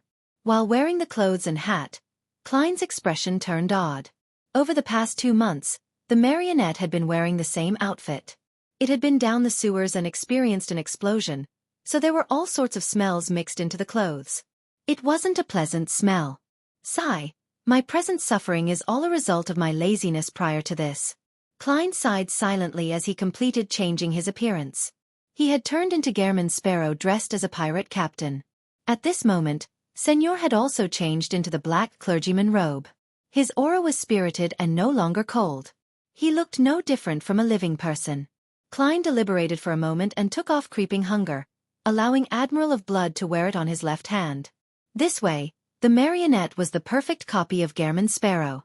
One must go all the way when putting on an act. Besides, if Creeping Hunger were to revolt at this moment, then it will be eating the marionette. Heh, once the marionette lapses, will it feel cheated? It's like it ate a placebo. As Klein got Senor to get used to his state and take away the fish meat, he seriously began formulating plans. Relying on a marionette that can use my Beyonder powers wouldn't be able to defeat a Demoness of Despair. Even stealing the obsidian rock from her is nearly impossible. She's a genuine demigod after all. Even though this extremely convincing marionette gives me a chance of achieving success in battle, such as letting it draw her attention while I complete a sudden sneak attack and constantly swap positions, thus confusing Panatia so that she can't make an accurate judgment, I can't make up for the disadvantage that stems from the difference in our levels and strength to achieve my goals. I can consider using the marionette to engage in close combat and attempt to control Panatia's spirit body threads. He's already a corpse, so he wouldn't be affected by the plague. I can catch her by surprise using this method. But there are too many problems. First, the mysticism viruses and germs that a demoness of despair creates will grow in strength. At its peak, will it be able to affect a zombie? Second, does she still have other beyonder powers I'm not aware of? There's a high chance that it's the case. I'll first make a list and write down my advantages or things that are on par with the demoness of despair. Let's see if I can get any ideas. I can disguise myself. A marionette using its beyonder powers can be considered at the level of a demigod. Instantaneous swapping is also one. Apart from them, there isn't anything else. Yes, considering demoness of despair's current state, I seem to have something that I'm better at than her. She's in a half-crazed state. Her reason comes and goes at random, and she does extreme things. She's easily led around by her instincts. Although she's still good at incitement and allurement, that's an innate quality for catching prey. As for me, I'm in a normal state, and I haven't had any problems with my rationality yet. I'm still able to think and analyze. Don't tell me I need to come out on top using my wit? An idea came to Klein as he gradually formulated a new train of thought and plans. Why must I fight demoness of despair Panatia to the death at this moment? She definitely yearns to escape this foggy town. Deep down in her heart, this will be something that beats her instinctive need to eat. Furthermore, she's still full at the moment. I can try to cooperate with her. She can provide that obsidian rock, and I'll draw the special and secret symbol, putting together the conditions for opening the door. Besides, I'm not too sure about Zeratul. Who knows what schemes he might be up to? He might be secretly plotting something. By pulling a demoness of despair into this, it can effectively make the situation chaotic and restrain him in some way. Cooperation is a diplomatic choice, not a militaristic choice. The effects of an intact stand-in at the demigod level will definitely be better than directly engaging in battle. This is equivalent to me obtaining benefits from both sides. Klein rapidly made a decision. As he pondered on the details of him negotiating to cooperate, he patiently waited for the crimson moon to return behind the fog. After a while, the crimson moonlight that seeped through the dark-colored curtains dimmed. Klein immediately made his marionette pass through the wall and leave where he was hiding. Then, Senor walked onto the streets with the appearance of Gehrman Sparrow, walking straight towards the pitch-black cathedral. In about 10 seconds, Klein discovered that Senor was being affected by an ailment. To the dead, this was completely ineffective, but Klein could foresee that, with the passage of time, the ailment would worsen and turn stranger. It might even affect one's nerves and spirituality. This would make the zombie's actions turn stiff. In the end, even its knees would be unable to bend, making movement only being possible by hopping. Thankfully, I didn't choose to use the plan of letting my marionette control the spirit body threads. Klein immediately made Senor say out loud, "I was inside the cathedral for a while, and I'm not dead. I found a way to escape from this place." After saying that, Gehrman Sparrow sniffed as though his resistance to the ailment had weakened due to the declining state of his body. And at this moment, the white-robed Panatia suddenly appeared at the door of the cathedral. Her hair had been tied up once again, looking neat and tidy. Her slightly crazy-looking but beautiful eyes looked at Gehrman Sparrow as she took out a strangely profound obsidian rock. The contours of the obsidian rock was identical to the inset on the wall behind the cathedral's statue. "You need it?" Panatia asked calmly. Klein discovered that the demoness of despair had dispelled her plague and ailment as he hurriedly made Senor nod. "Yes. As long as you place it in the correct location in the cathedral, and match it with a special symbol, we will be able to open a door that allows us to escape. I know that the cathedral's interior is very dangerous to you, but this is mainly a result of spirit body threads. And as a marionettist, I can control spirit body threads to prevent you from suffering the fate of being hung up." Panatia fell silent for a few seconds as she curled her lips. With a bright smile, she returned with a question. Then, I'll become your marionette? Or you can stop helping me at the critical moment, making me turn into a loitering figure under the moon? Klein was long prepared. He immediately made his marionette reply earnestly. What should I do to make you feel at ease? Panatia didn't immediately reply. After some careful thought, she said, Give me your hair and flesh. Curses that demonesses are good at? Using Senor's hair and flesh to curse Gehrman Sparrow? Count me as the loser if that works. As Klein felt grounded, he made the marionette appear in a difficult position. Then wouldn't you be able to kill me at any moment? Panatia replied with a smile. You can hand me the hair and flesh only when entering the cathedral. When inside, if there are any signs of me cursing you, you can give up controlling my spirit body threads. It will be the same the other way round too. If anything abnormal happens to me, I'll immediately curse you. Once the door is opened, I'll leave first. And at the same time, I'll return the flesh and hair to you. Gehrman Sparrow hesitated for a long time as he discussed the details with the demoness of despair. Finally, he nodded and said, All right, let's do it. Just as Panatia wanted to say something, her eyes suddenly narrowed as she slowly said, For some reason, I'm still a little worried. Chapter 841. Keeping each other in check. What terrifying intuition. Despite not realizing that the Gehrman Sparrow in front of you is a double, you still feel that something is amiss. Hidden in a faraway building, Klein inwardly drew a gasp. His mind raced as he quickly came up with a corresponding strategy. He controlled Senor and made the marionette reply in a deep voice. I'm also a little worried. After opening the door, if you leave first, you can ambush me from the outside once I'm out. You don't even need to ambush me. You can just wait outside. I believe that I should be the first to leave. And before that, you need to return to me my flesh and hair. When the time comes, you can be closer to the door. This way, you will have enough time to pass through the door before your spirit body threads drift to the top of the cathedral. Panatia listened in silence and returned with a question. Then how do I prevent you from destroying the door after you leave? This is also a problem for me, the marionette answered without giving any signs of weakness. When I obtain that special symbol, I'll show it to you. That way, even if I close the door, you will still be able to open it again. Panatia closed her mouth as though she was thinking through the details, but she appeared somewhat irascible and could hardly compose herself. It was as though her inclination for insanity had filled her mind. After about 10 seconds, she said again, I think a pure curse might not be able to harm you. Seers do not lack the means to avoid harm, just like the paper figurine substitutes you used before. She really isn't leaving behind any loopholes. Thankfully, the person in front of you is a fake from top to bottom. As Klein lampooned, he made Senor take out one paper figurine after another. Then, he burned them all in front of the demoness of despair. I can't be sure that you haven't hidden one, Panatia said in suspicion, still somewhat neurotic. Gehrman Sparrow twitched the corners of his mouth in a deadpan manner and said, You can try divination. Aren't witches good at that? Panatia smiled impatiently and said, The spirit world cannot be communicated with in here, and my spirituality. She didn't finish her sentence as the look in her eyes turned somewhat dangerous. Klein knew what the demoness of despair was getting at. Her spirituality had been corrupted due to half a year of eating. It was somewhat chaotic and crazy, making it give unreliable answers, especially against a beyonder that was best at divination. The two reached a stalemate, momentarily unable to resolve the problem of trusting one another. At this moment, on the roof to the left, a hoarse and muffled voice sounded. I can be your witness. Gehrman Sparrow and Panatia turned their heads at the same time and looked over. Mr. A's figure grew out from the shadows as he wore a blood-red hooded robe. How will you bear witness? Klein made Senor ask.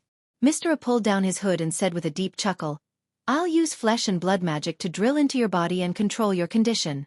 Once you stop controlling the spirit body threads, or if you try to use paper figurine substitutes, I'll immediately give a warning or attempt to stop you. Once that door you speak of opens, I'll leave your body and pass through the door before my spirit body threads are affected. Do you think Gehrman Sparrow is an idiot? Klein made his marionette curl his lips. Based on what I know, rose bishops can hide in the bodies of others, but the host will immediately die once they leave. No, using that method is to evade investigations. Therefore, there's a need to fuse with the host's flesh and blood. But there's no need to do so in this situation. I'll silently wait inside your stomach, Mr. A explained in detail. No, it's not my stomach. It's Señor's stomach. Klein made Gairman Sparrow take out a gold coin and pretend to attempt a divination. This crazy adventurer muttered under his breath as the gold coin in between his fingers was flipped. With a ping, the gold coin flew into the air and landed in his palm. Gairman Sparrow carefully glanced at it. From the looks of it, you aren't lying. However, you will have to leave my body before I show the special symbol to Lady Despair. If this wasn't done, Gairman Sparrow might end up being murdered by their collusion. After all, if Panatia obtained the door-opening symbol while wielding the obsidian rock, given enough time, she didn't need to worry about any anomalies with her spirit body threads. Then, she wouldn't need help from Gairman Sparrow at all. Mr. A's existence was only to prevent the use of paper figurine substitutes. However, Gairman Sparrow didn't need to be too worried if Mr. A came out ahead of time. He wasn't even afraid that Panatia would lose decorum after knowing the door-opening symbol, because if that happened, he could rely on paper figurine substitutes to avoid certain death. On the other hand, Panatia wouldn't carry out a pursuit in the cathedral. This was because she would end up being hung up with the passage of time. Hence, she needed to seize the opportunity to escape immediately. Besides, there was no way to take the obsidian rock.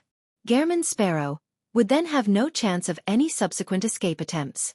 Although the details of this plan were still flawed, it fully considered the situation of all three parties. Panatia raised her hand and grabbed at the hair that was sliding down her sideburns when she suddenly asked, "If I were to escape first, aren't you afraid that I'll ambush you?" This was also a problem that Gairman Sparrow was previously worried about.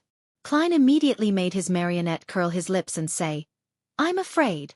But I still have other means of escape. I'll take the risk."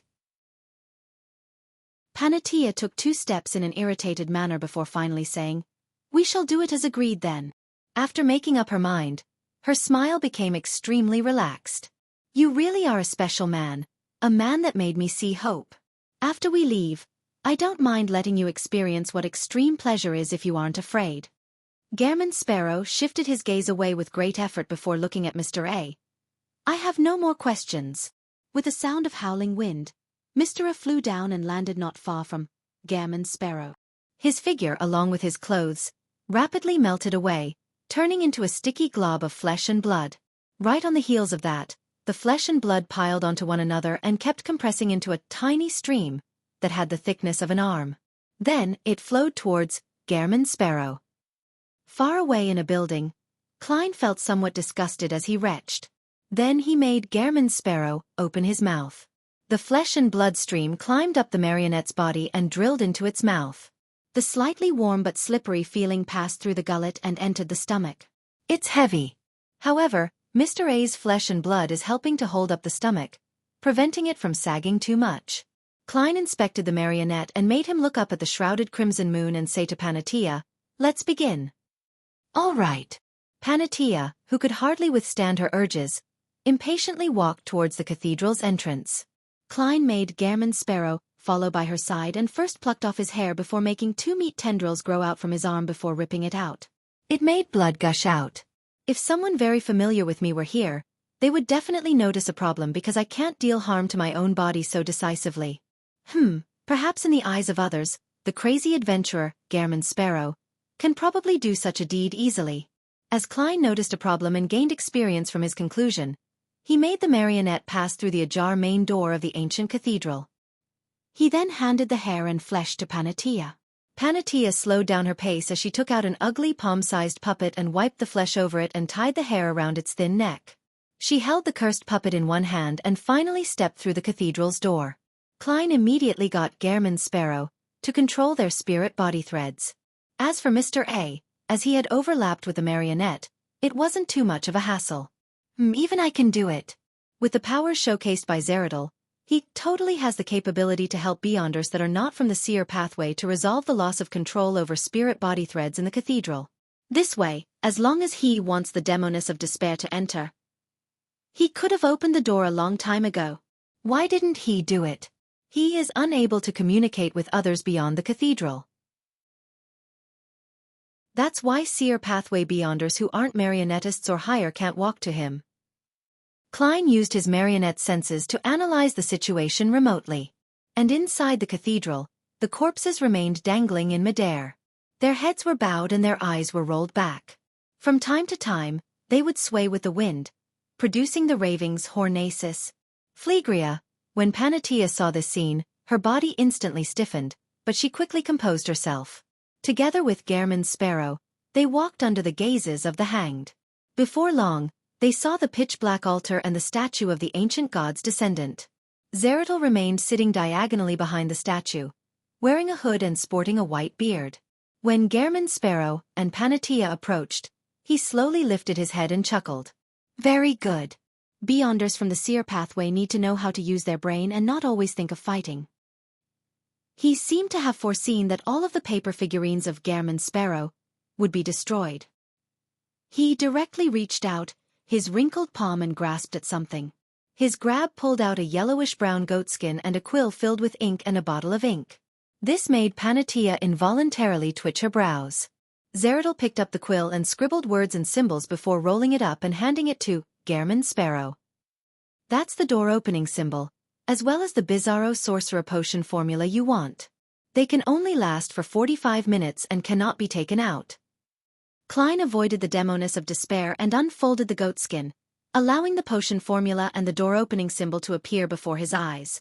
Suddenly, his pupils constricted and nearly froze.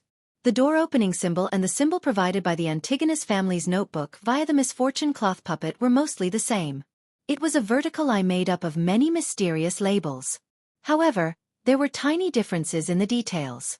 A crescent pattern had switched spots with a dotted line label. Chapter 842. Behind the door at that instant, the first thought that surfaced in Klein's mind was, as expected, Zeratul has a ploy.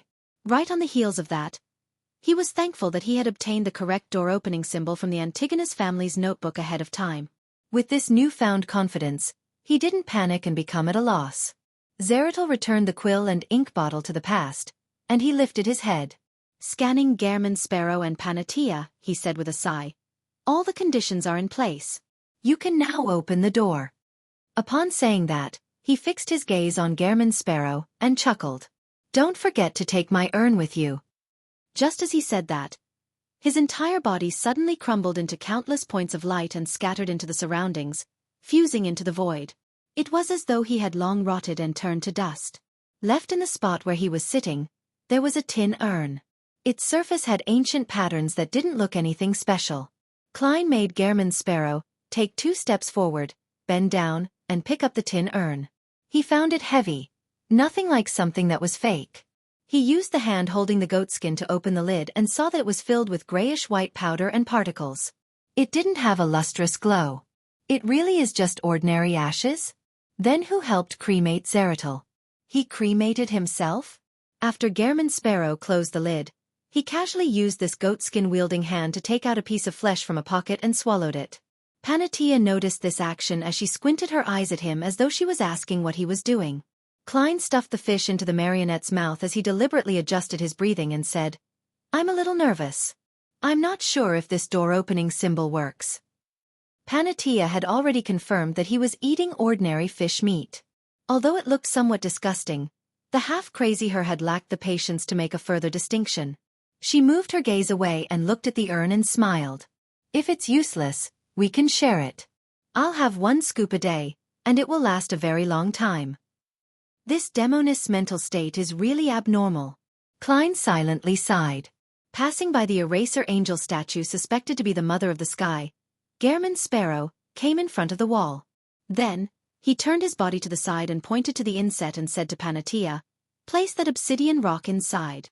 Panatia smiled gorgeously as she said with dull eyes, let me see the door-opening symbol first. There's no need to be so wary of me. If I really wanted to harm you, I can immediately give up my marionette, and you wouldn't have the time to escape this cathedral. You'll definitely be hung up. When the time comes, I'll saunter in, pick up the obsidian rock, and open the door to leave. However, the symbol given by Zeratul is really problematic. It's best I find a person to bear the brunt of it. Klein's mind whirred as he made Gehrman's sparrow lift his palm and pat his abdomen while opening his mouth. A blob of indistinct flesh and blood surged out, piling up ahead and turning into the beautiful feminine Mr. A. Upon seeing this scene, Gehrman's sparrow flicked the goatskin and unrolled it. The special symbol was with the Bizarro sorcerer potion formula as they were reflected in the eyes of Panatia and Mr. A. Panatia's eyes darted about before she smiled coquettishly and said, "Open the door. You leave first." She had confirmed that Gehrman's sparrow was still helping her control her spirit body threads, so there was plenty of time for her to wait. As she spoke, she threw the ugly puppet stained with blood and tied-up hair at him. "She's also afraid of an accident." As Klein got Gehrman's sparrow to catch the puppet, he watched the demoness of despair take a few steps forward and insert the obsidian rock into the recess. The two fused together perfectly, not leaving any protrusions. The wall rapidly emitted light and gradually turned transparent. It could be seen that the outside was paved in stone slabs. There were walls with holes and clouds floating in midair. As Panatia took a step to the side, Gehrman's sparrow held the puppet, goatskin, and urn in his left hand and reached out his right palm. He then used his finger as a pen and drew the vertical line made up of several secret symbols on the transparent wall. During this process, Klein was in a dilemma. He wasn't sure if he should draw Zeratil's symbol or the Antigonus family's one.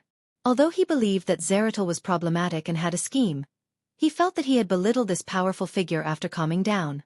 If Zeratil's sole purpose was to harm him and everyone else with him, there was no need for him to mention the opening of the door. All he needed to do was wait patiently to achieve his goals. Furthermore, with the gray fog's aura completely severed and screened from Klein by the foggy town, he couldn't figure out why Zeratil would target him. Therefore, his final judgment was that Zeratil's goal was to coax someone into opening the door to allow him to obtain something or escape something. As for whether there was danger after the door opening, that wasn't within his considerations. If scattering the ashes was genuine and rather important, it was likely to be relatively safe after heading out. In short, danger was at every turn. That also meant that Zeratil's door opening symbol was real, and the probability that it didn't carry any danger was 50%. And on the other hand, the Antigonus family's notebook wasn't necessarily kind-hearted. The scene that Klein had seen from the divinations he did above the gray fog, and the information he obtained from Zeratil, and the fact that Zeratil had lost control and gone mad, he could basically determine that the main peak of the Hornaces mountain range's Antigonus family's treasure might very well be an enticing trap.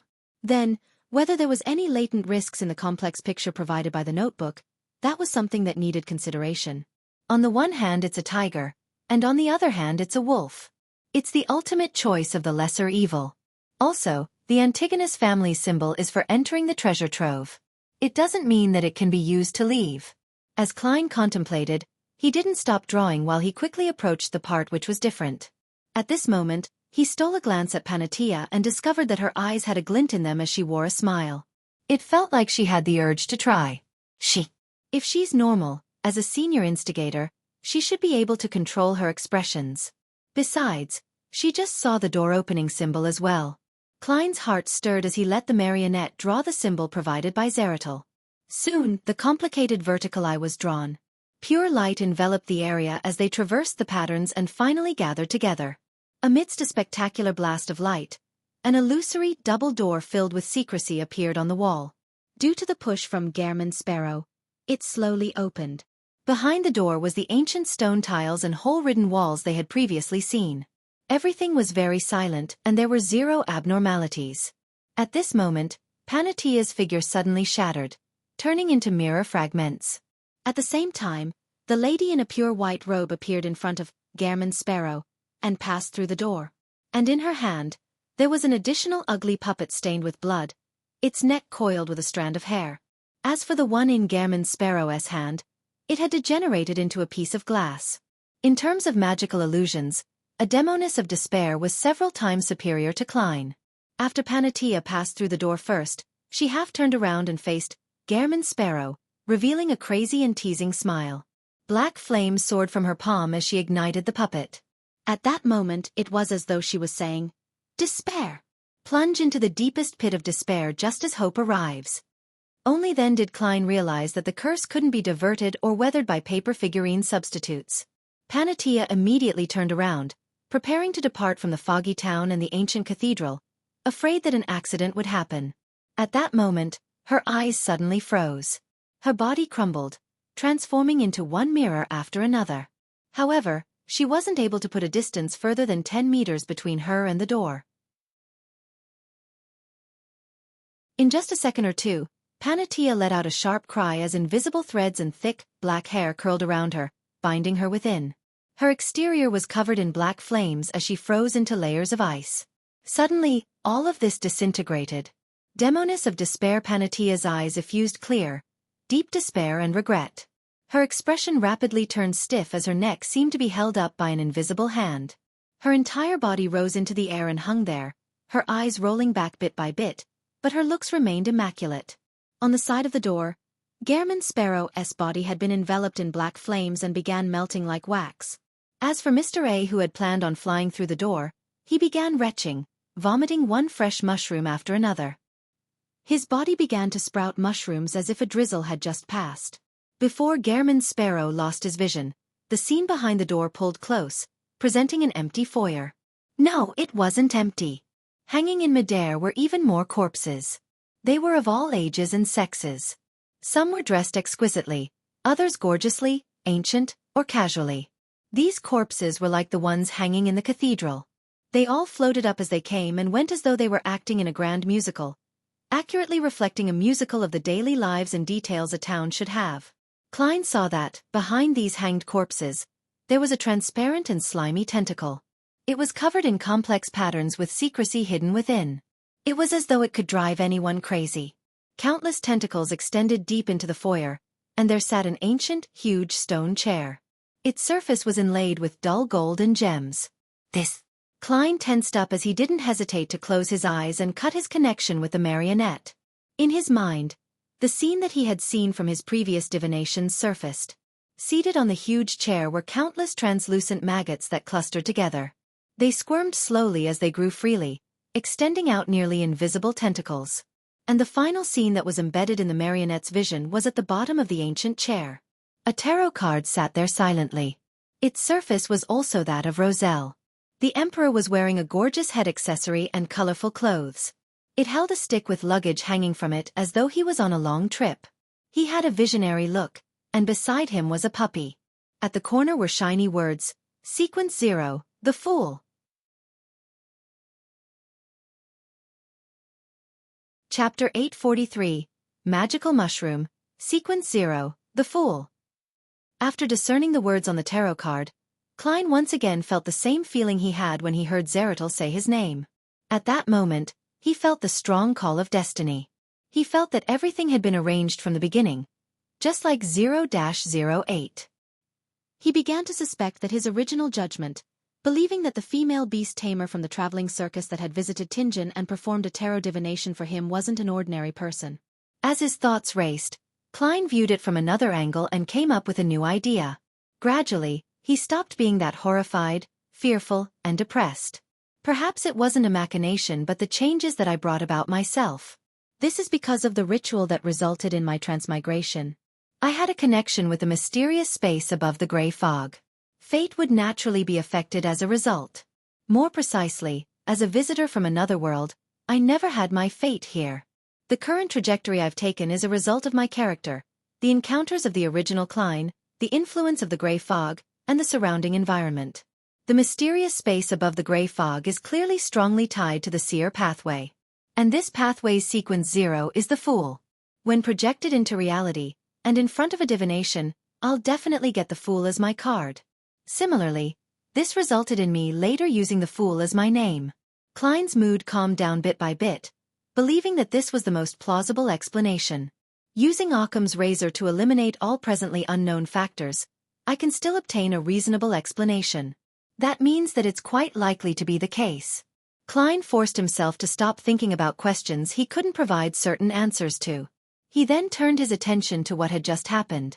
That huge chair and that cluster of translucent maggots were what I saw when I made a divination above the gray fog. From carefully considering and inferring things from this harrowing scene, it might very well be an angel from the seer pathway, an angel that had lost control and turned into a monster. Zeratul himself? or the powerful entity from the Antigonus family from the fourth epoch? If it's the former, that corroborates with a Rhodes and Willa Septon. Zeratul is already Sequence 1 and has lost control and gone mad. He broke down into a monster. This matches. This can also explain why Zeratul only wishes for the door to be opened. It's because once the door of secrets is opened, the two sides will have a connection, allowing him to recover from his present state bit by bit. His repeated emphasis on his ashes was just a pretense. But herein lies the problem. The environment Zeratul is located in, as presented by a Rhodes, doesn't resemble the ancient palace at the mountain peak. Otherwise, I would have recognized it back then. What if that's the angel from the Antigonus family who's living as an abject existence, one that made Zeratul suffer after he came to the Hornacis mountain range after obtaining the notebook from Roselle? He had a part of him separated from him without realizing it, thus causing him to go mad during the advancement. Regardless, he is a Sequence 1 attendant of mysteries. After all, Zeratul was already a miracle invoker back then. From this angle, Zeratul's goal might very well be the opening of the door, allowing the foggy town's history and fate to become mixed with the outside world, preventing him from being dissociated again. Regardless, that cluster of translucent maggots is probably a Sequence 1 that lost control. No wonder the demoness of despair faced a breakdown the moment she saw him. She only managed to struggle a little before being hung up, turning into a marionette that's being hung up to dry. Thankfully, I was lacking in clues back then, and the scenes I saw through divination wasn't clear enough. Otherwise, I would have suffered a terrible blow from witnessing a complete and crazy mythical creature. I would have lost control and mutated. Wait, no matter how strong he is, can he be stronger than the eternal blazing sun and the true creator? Even if a seer pathway beyonder has a certain resistance against the mysterious space above the gray fog, it would at best make them be at the same level. In other words, as long as I endured the pain, with the prerequisites met, I have one chance of prying on its secrets, and a complete mythical creature state is mixed in with the relevant knowledge. Who knows, I might be able to get one or two high sequence formulas, just like how I obtained the unshadowed from the eternal blazing sun back then. At this thought, Klein couldn't help but have a scene surface in his mind. The fool above the gray fog was silently reaching out his thieving hands once again. While reeling in joy, Klein also found it a great pity because, with his present levels, strength and items, he had no way to head to the ancient chair with the translucent maggots and pick up the fool card. To see an item that one desired the most but not being able to obtain it was often painful. Phew. At least I've already obtained the Bizarro Sorcerer Potion formula. In the future, I still have one's chance of prying on its secrets. The risk I took this time wasn't in vain. All the gold pounds I spent and the marionette I lost wasn't in vain either. Zeratul likely wouldn't give a fake formula. To him, there's no need for him to lie to a Sequence 5 beyonder who might not walk out alive. Besides, if he was lying, he had to be wary of me already knowing the Bizarro Sorcerer Potion formula. The reason why I asked might only be to determine if he was worth trusting. I'll divine this later when I'm back above the gray fog. Klein heaved a sigh of relief, and seeing that there hadn't been any anomalies outside for quite a while, he decided to immediately approach the pitch-black cathedral and observe the changes inside. To him, all the problems that he thought about weren't pressing issues. The pressing issue was to leave the secret world, to leave this foggy town. When he came out of the building he was in, Klein, who was wearing an ancient triangular hat and dark red coat, carefully came to the entrance of the ancient cathedral. He carefully passed through the ajar door and walked in. The corpses that looked and dressed differently were no different from before. They remained hanging in midair, swaying with the wind and producing the ravings of Hornacis. Phlegria. Klein walked under them as his eyes got accustomed to the dim environment, allowing him to see more. The half-demonic wolf and half-human statue was still standing there without any signs of damage. The obsidian rock and the tin urn were behind the statue without any signs of cracking. Klein first heaved a sigh of relief as he began to observe his surroundings when his gaze froze. In a dark corner stood a gigantic mushroom taller than he was. The mushroom's cap had scarlet red like blood with interspersed white patterns. Its body was formed out of similar tiny mushrooms. Their patterns drew out a face. Mr. A's face. However, Mr. A's eyes were blank. It didn't have the glint that one would call human. There were mushrooms growing from both sides of the stem, forming into long arms. and on the left palm was a thin human-skinned glove. Both parties had seemed to fuse as one. What kind of abomination is that? Klein involuntarily took a step back. He found his knowledge in mysticism completely lacking at that moment in time. He began taking actions to protect himself. While doing so, having not deactivated his corresponding visions, he discovered that the terrifying mushroom didn't have any spirit body threads. It appeared to have long been dead, and its only movements were the results of spasming nerves. Suddenly Klein had a theory. Mr. A, who had been infested with mushrooms, didn't manage to escape in time and had seen the cluster of translucent maggots. He had seen a complete mythical creature, causing his mind to instantly die as his body collapsed completely. This also resulted in a terrifying mutation. It then merged with Senor, who had disintegrated from the curse, becoming a never-seen-before mushroom monster. Also, creeping hunger has been swallowed. This mushroom is really disgusting. I'll throw Frank into the sea if he ever mentions mushrooms again. Klein's eyes darted around slightly as he subconsciously headed for the obsidian rock.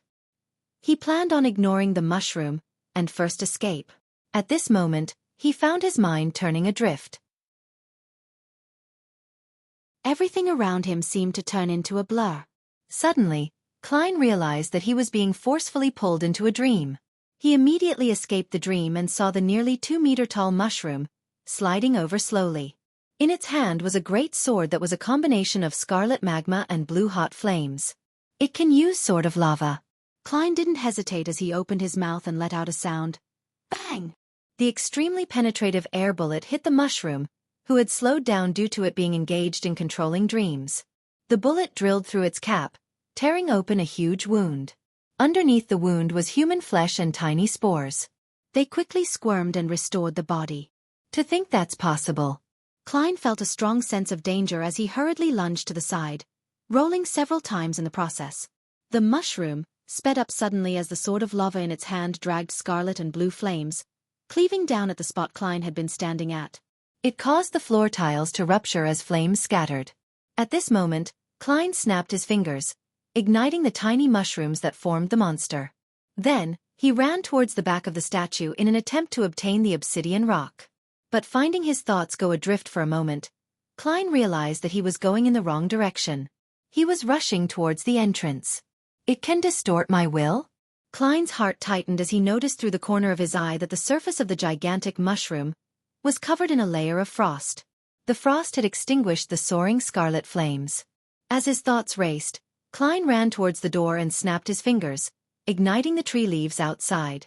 In situations with zero understanding about his enemy, and him having not made any preparations, he believed that a magician had to choose to retreat and avoid dangers for the time being. More importantly, his strongest marionettist powers were useless because the gigantic mushroom didn't have any spirit body threads. Scarlet flames soared up like water, enveloping Klein's body. He quickly appeared in the flames outside as he jumped towards the ground. He was just about to distance himself when he heard a howling wind. The red-capped mushroom had come out of the cathedral with the auspices of a strong gust of wind. It can even fly. Klein snapped his fingers, using flaming jump to open up a gap. Meanwhile, he discovered his nose was itching as he wanted to sneeze. I'm also sick. How am I supposed to fight? I don't have any mystical items, and I haven't been able to fully express my strengths as a marionettist. It really is a magical mushroom. Klein was at a loss on whether to laugh or cry when he hid inside a building. Suddenly, he felt his body become somewhat cold as his mind naturally reflected his present appearance. His ancient triangular hat, dark red coat, white pants, and black boots had vanished. All he had on him was a pair of briefs to uphold his last bit of dignity. 30 minutes are up. The spell for summoning Senor from the past has ended. Klein instantly understood the reason as he began thinking. That mushroom, which fused with parts of Admiral of Blood, has likely disappeared as well. Also, in another 15 minutes, the effects of the fish will disappear. It will lack the main element that forms it. Klein couldn't help but curl his lips. He immediately used flames and leaped out. Indeed, as he expected, the gigantic mushroom had a ridiculous hole in part of its stem. Furthermore, it couldn't fix it, causing its speed to slow and become impeded. Come on, let's play hide and seek. Klein silently said as he began circling the town streets, using the flames and buildings to engage in a merry chase with a gigantic mushroom.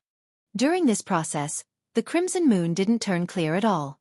After more than 10 minutes, the terrifying mushroom finally lost its ability to move as it collapsed on the street.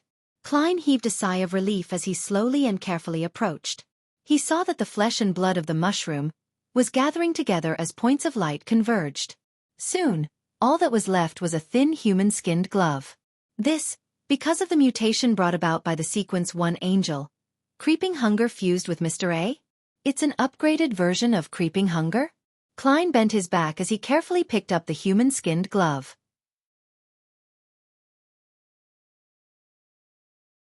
Chapter 844. Which symbol? The thin human-skinned glove didn't look any different from the past, but Klein didn't dare to be too careless. He used divination to make a crude inspection. Apart from the 5 fingers, the palm and the back of the palm can each graze one more soul. Currently, all 7 spots are filled. It has signs of similar Beyonder characteristics fusing together. It also seems to have the powers of flesh and blood magic. The speed of switching souls has sped up significantly. It has to eat a person a day, or else it will eat its owner. Heh, Creeping Hunger. You are swelling in self-importance again. You need to reflect on yourself above the gray fog later. I'm temporarily unable to obtain any revelations for the rest. After I leave this place, I'll head above the gray fog to make a more accurate divination. Yes, I'm still not sure if there are any other side effects. All I know is that it wouldn't cause me any harm for the time being.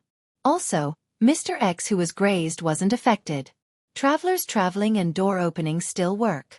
Klein heaved a sigh of relief as he wore the upgraded Creeping Hunger. Then, he rushed for the cathedral, hoping to leave as soon as possible. During his merry chase with the gigantic mushroom, he hadn't forgotten to cast an illusion on himself to make him wear a trench coat and a top hat. As for the Beyonder characteristic that Senor left behind, Klein suspected that it was likely in the hands of Demoness of Despair Panatia. And this demigod was being hung inside the ancient palace, under the watch of the cluster of maggots. Sigh, flesh can be slowly eaten to be stored for the future, but Beyonder characteristics will definitely have appeared and taken form after this much time. Even if Demoness of Despair didn't care too much about it and threw it somewhere, in this place that isn't connected to the spirit world and highly restricts divination, I'm unable to quickly locate it. And in this sort of environment, who knows what sorts of anomalies will happen next? Who knows if that obsidian rock will automatically teleport and disappear? Thus, I need to make every second count and escape as quickly as possible. Klein returned to the cathedral with a clear line of thought. Although he had promised Miss Sharon to sell Senor's Beyonder characteristic to Merrick, the ingredient itself was corrupted to begin with, making it difficult to use for the concocting of a potion. Secondly, his safety was a lot more important. It's not like it cannot be resolved. I can just hunt another wraith or find Will Acceptance help to shatter the Beyonder characteristic in Merrick's hands and allow it to be purified. This will have to wait until a particular infant is born. Klein mumbled silently as he passed through the swaying corpses and came to the side of the stone statue. Along the way, he found the iron cigar case which he had used to put the marionette in. He began to think about how he could escape. Perhaps that's not the only wall that allows me to leave, but it's unlikely. All these years, there have been batches of people coming to the foggy town. If there are any clues outside the cathedral, they should have long found it. Try another symbol? What should I try? Klein fell into deep thought as he analyzed the intricacies to see if he could be inspired. This place is related to the nation of the Evernight and the Antigonus family. As for the monster on the huge throne in the ancient palace, it's definitely a rampaging angel from the seer pathway, regardless of his identity. Zeratul, who's also involved in this matter, is similarly an angel of the seer pathway. The Antigonus family's notebook which provided the symbol is also directly tied to this pathway. Therefore, the correct door-opening symbol is likely related to the seer pathway. Sequence 0 of the seer pathway is likely called the Fool. This can be initially confirmed. Otherwise, that owner of the card of blasphemy wouldn't have been lured to the main peak of the Hornacis mountain range and become a hanger. The Fool. The Fool. As he ruminated over the word, Klein suddenly thought of himself. He thought of the mysterious symbol behind his high-backed chair that represented himself above the gray fog. Perhaps I can give it a try? Klein pondered for a few seconds before deciding to make a bold attempt. After all, he was temporarily out of ideas. He returned to the spired cathedral, and under the gaze of the hanged corpses, he walked to the wall behind the statue and picked up the obsidian rock that had fallen once again. After the obsidian rock was inserted, the door rapidly turned transparent. As Klein snapped his fingers to light another tree, he took a deep breath. He drew the fool's symbol that was made up of the pupilless eye and the partially contorted lines. Soon, he completed the symbol as he found himself feeling anxious. But this time, nothing happened to the transparent door. It doesn't work. Klein's expression turned wry as he suspected that he would be trapped in there, engaging in murderous battles with beyonders who later entered, doing so until he starved to death or was eaten. He shook his head to dispel his emotions of despair. He began running through ideas in search of other clues. This place is related to the nation of the Evernight and is related to the Antigonus family, and they were obliterated by the Church of Evernight. The one who sent me here is the Eraser Angel who's suspected to be the Mother of the Sky. She was active in the basement of the Church of Evernight St. Samuel Cathedral. The reason why people vanish if they don't sleep at night in the ruins of the Battle of Gods is said to be a result of the remnant aura and strength of a deity from the Evernight domain. Therefore, this is clearly related to the Evernight's authority or even the Evernight goddess, areas related to the goddess. The more Klein thought about it, the more he lacked confidence. He was originally analyzing the problem from an objective angle, but he had unknowingly changed the way he addressed the Evernight goddess. And this led him to a new idea. Perhaps I can try the label corresponding to the dark sacred emblem or the symbol that represents the goddess in mysticism. Out of options, Klein exhaled and raised his right hand again, drawing the simplified picture of the dark sacred emblem. Suddenly, the watery scene behind the transparent door shook as a change occurred. Although he could still see the ancient palace and the hole-ridden wall, they were very far away and could only be faintly made out. Behind the door was a bottomless cliff with jagged rocks. It was amidst the clouds in the sky with stars and the crimson moon that hadn't been concealed by the sunlight. It was like some part of a mountaintop. It really works. Klein stared at this scene with a dumbfounded expression as he subconsciously reached out with his palms and pushed the door open.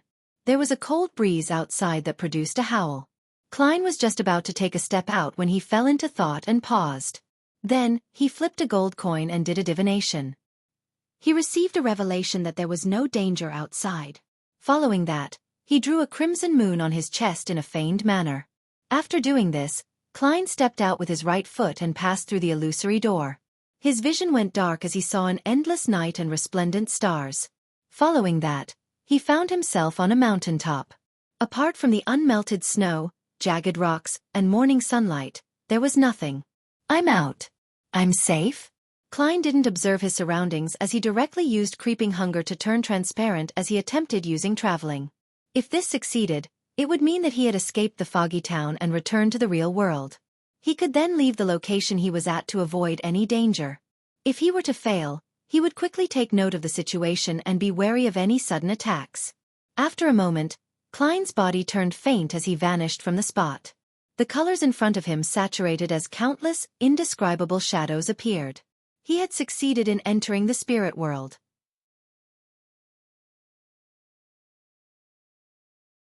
Chapter 845. Return. It really is the spirit world. Klein was delighted as he inwardly muttered to himself. Without needing further confirmation, his spirituality and spiritual perception had told him that this was the real spirit world. And this meant that he had returned to the real world, the place with all kinds of delicacies. I nearly cried tears of joy. Klein inwardly made a self-deprecating comment as he considered where he was supposed to head to next. From the position of the stars, moon, and sun, it's still morning. If there's no time difference between the real world and the foggy town, it's at most 7:30 a.m. Or maybe earlier. At this point, the servants must have discovered the disappearance of their mate, and they would definitely inform the priests and bishops. Even if they have received the corresponding training and would report to their superiors according to the protocol, they will have to first eliminate the possibility that someone was skiving away or having a stomachache. They would need more than 10 minutes before confirming this and begin taking the necessary actions. And after the report to their superiors, the priests and bishops wouldn't be able to instantly tell the severity of the matter. They would only believe that the servant had escaped, and they wouldn't quickly connect this matter to the keepers. After they do a divination or investigation to figure out the truth, It would be 20 to 30 minutes later. That also means that they likely haven't begun their search in the surrounding area to find the intruder. The identity of Dwayne Dantes hasn't been exposed yet. If the Bizarro Sorcerer Potion formula given by Zeratul is real, then the identity of Dwayne Dantes still has many uses. If I can still keep the identity going, I should try harder to not abandon it. Besides, the only things that I'm wearing, which are real, are my glove and underwear. If I head elsewhere, I'll be a pervert. Klein already had a choice he was leaning towards. He took out the iron cigar case, which appeared to be inside his pocket, but was actually lodged under a rubber band. He opened it and took out the gold coin inside. Returning to 160 Buckland Street is dangerous, Klein muttered 7 times, and with a flick, he saw it slowly spin in the spirit world, wobbling up and down, left and right, before landing on his palm. This time, it was tails, indicating a negative response. Klein nodded indiscernibly and immediately traveled towards Backlund. After 3 stops, his figure finally appeared in his room at 160 Buckland Street. The curtains were drawn tightly and it was dim. It was very suitable for sleeping. And on the bed, Dwayne Dantes was lying on the bed facing up. His hands were grabbing the ends of the blanket near his neck. From the looks of it, the investigation hasn't reached me. This appearance is ridiculous. Klein secretly heaved a sigh of relief and saw Dwayne Dantes dissipate and turn into a palm-sized mirror. Water ripples appeared on the mirror's surface as silver light bloomed and turned into Loanese text. Exalted Great Master, did you encounter something? Your loyal and humble servant, A. Rhodes, failed to sense you before. It wasn't anything important, Klein answered perfunctorily. This made him confirm that A. Rhodes was unable to pry into the secrets that happened in the foggy town. After all, this fellow was able to present the environment where the rampaging Zeratul was. It really is related to the authorities of a deity? Klein's mind stirred as he asked. Did anyone look for me? No, no one came to disturb you. The silver on the mirror's surface changed and produced new words. Klein felt truly relieved as he said to A. Rhodes, you may leave. I'll summon you again if needed. All right, Master. Goodbye, Master. Like before, A. Rhodes produced a drawing of a hand waving on the mirror. After the aqueous light vanished, the mirror was restored to normal.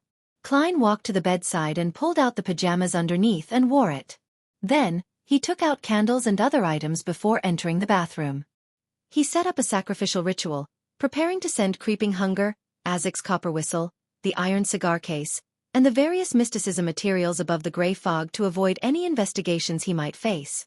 After doing all of this, Klein didn't delay and sat at the fool's seat. He conjured the Bizarro Sorcerer's Potion formula in front of him. Sequence 4. Bizarro Sorcerer. Main ingredient: Bizarro Bane's main eye, the true soul body of a spirit world plunderer. Supplementary ingredients: 200 milliliters of a Bizarro Bane's blood, 30 grams of a spirit world plunderer, 10 grams of red hair birch bark, 1 segment of golden grapevines, fingernail-sized self-made rubber mask. Advancement ritual: relying on one's strength and strategy, orchestrate a grand performance before many spectators to kill a beyonder creature at the level of a demigod. Then, at the end of the performance, consume the potion. Klein didn't consider what this ritual actually meant. Beneath the potion formula, he wrote a corresponding statement. Following that, he summoned a spirit pendulum from the junk pile. Holding it in his left hand, he began a divination. Before long, Klein opened his eyes and saw the dangling topaz rotating clockwise. This meant that the Bizarro Sorcerer Potion formula he had was genuine. Phew! Klein exhaled as he took the opportunity to determine what kind of changes Creeping Hunger had experienced, as well as what the various negative side effects were. After a dream divination and several direct attempts, he figured out the exact situation in less than 2 minutes. Creeping Hunger could now graze 7 souls. During each grazing process, it could obtain 2 or 3 Beyonder powers. One of them can be chosen by the wearer. There are currently 8 souls inside Creeping Hunger. The others completely dissipated from the mutation brought about by the Attendant of Mysteries. And due to the excessive number of souls, it caused a congestion, making some of the powers unusable. 1 soul needs to be released to restore it back to normal. At present, the first of the 8 souls is Baron of Corruption, which is Worm-Tongue Mythar. He fused with the Beyonder characteristics of the same pathway that Mr. A had grazed. Apart from distortion and bribe, weaken, there's another area of effect Beyonder power called corrosion. It can turn the hearts of people within 10 meters dark and greedy, making them make irrational choices. The second is Desire Apostle Curtius. He fused with Mr. A's devil and replaced Danger Premonition, which requires advanced activation before being useful, with Sulfur Fireball. And Language of Foulness, Slow and Sword of Lava have been enhanced. Third is Traveler, Mr. X. Lewis Veen. He fused with Mr. A's Scribe. While keeping traveling and door opening, it has obtained the Beyonder power of record. However, there's a change. It's unable to record ordinary Beyonder powers, and it can only be used against targets at the demigod level. The chance of success has been increased. Although it's still very troublesome, 8 times or so would be needed as long as I'm not too unlucky. In addition, it cannot record more than 2 demigod-level Beyonder powers, and cannot exceed sequence 3. Fourth is Zombie Mavati. There hasn't been any change. It's still the original zombie strength, ice control and zombie manipulation. Fifth is an unknown Demoness of Affliction. She can give the user a rather powerful sense of charm. In addition, one's appearance would receive an adjustment to a certain degree. In addition, she can provide an ailment that covers 50 meters. Creatures within that range will slowly be infected, and the effects slowly become severe. In the beginning, it might be oversensitive skin, a cold, or a fever. But 20 to 30 seconds later, it might very well turn into serious illnesses like pneumonia. After 2 or 3 minutes, one can suddenly suffer cardiac arrest or a brain aneurysm. Sixth is an unknown Wind Blessed. There are 3 Beyonder powers: short-distance flight, dive, and water control. Seventh is an unknown Soul Assurer with the 2 Beyonder powers of forcefully pulling one into a dream and causing a spirit body to sleep. Eighth is an unknown Doctor with the 3 Beyonder powers of distinguishing the time, treatment of serious ailments, and stitching souls. At the same time, Creeping Hunger itself has Shadow Lurking and Flesh Bomb. Furthermore, it has the chance and strength to barely graze a sequence 4 saint. It has instantly become so much stronger. As Klein was secretly delighted, he also frowned at the negative side effects. Now, Creeping Hunger had to eat a living person every day, otherwise it would devour the wearer. At the same time, it would praise the true creator from time to time in the wearer's mind. It would bring about chaotic thoughts and a headache. Apart from those 2, it was also still afraid of mushrooms. No powers could be used if mushrooms appeared within 5 meters of it. To randomly praise the true creator is really troublesome. Same for eating a living person every day. I'll first throw it above the gray fog and let it calm down for a few days. Perhaps there might be some changes. If that really doesn't work, I can only write to Mr. Azek. Klein quickly made up his mind and didn't hesitate to release the Soul Assurer's soul. He also planned on swapping the Wind Blessed and Doctor later. The Demoness of Affliction depended on the circumstances. To the side of the bronze table, the Soul Assurer's spirit surfaced. But due to the mutation, it couldn't be maintained once it lost its host. It rapidly dissipated. His Beyonder characteristic was produced. It was entirely black in color. At its core was pure shimmering light that looked like a night sky with embedded stars. After doing this, Klein didn't hesitate to throw Creeping Hunger and the other items into the junk pile. He then quickly returned to the real world, ended the ceremony, and cleared up any traces. Following that, he washed his face and brushed his teeth to make Dwayne Dantes look sharp. After leaving the bathroom, Klein, in his pajamas, walked to the door with his usual expression. He pulled open the door and said to his valet outside, "Prepare a set of clothes that's suitable for home wear." "Yes, sir." Richardson didn't ask why as he immediately walked to the wardrobe. Only at this point, with him seeing his servants back, did Klein confirm that he was out of harm's way and had returned back to his normal life. You're tuning in to the Xiaofan's Wuxia Tales YouTube channel. Don't forget to subscribe and join us on this journey to catch the most captivating stories.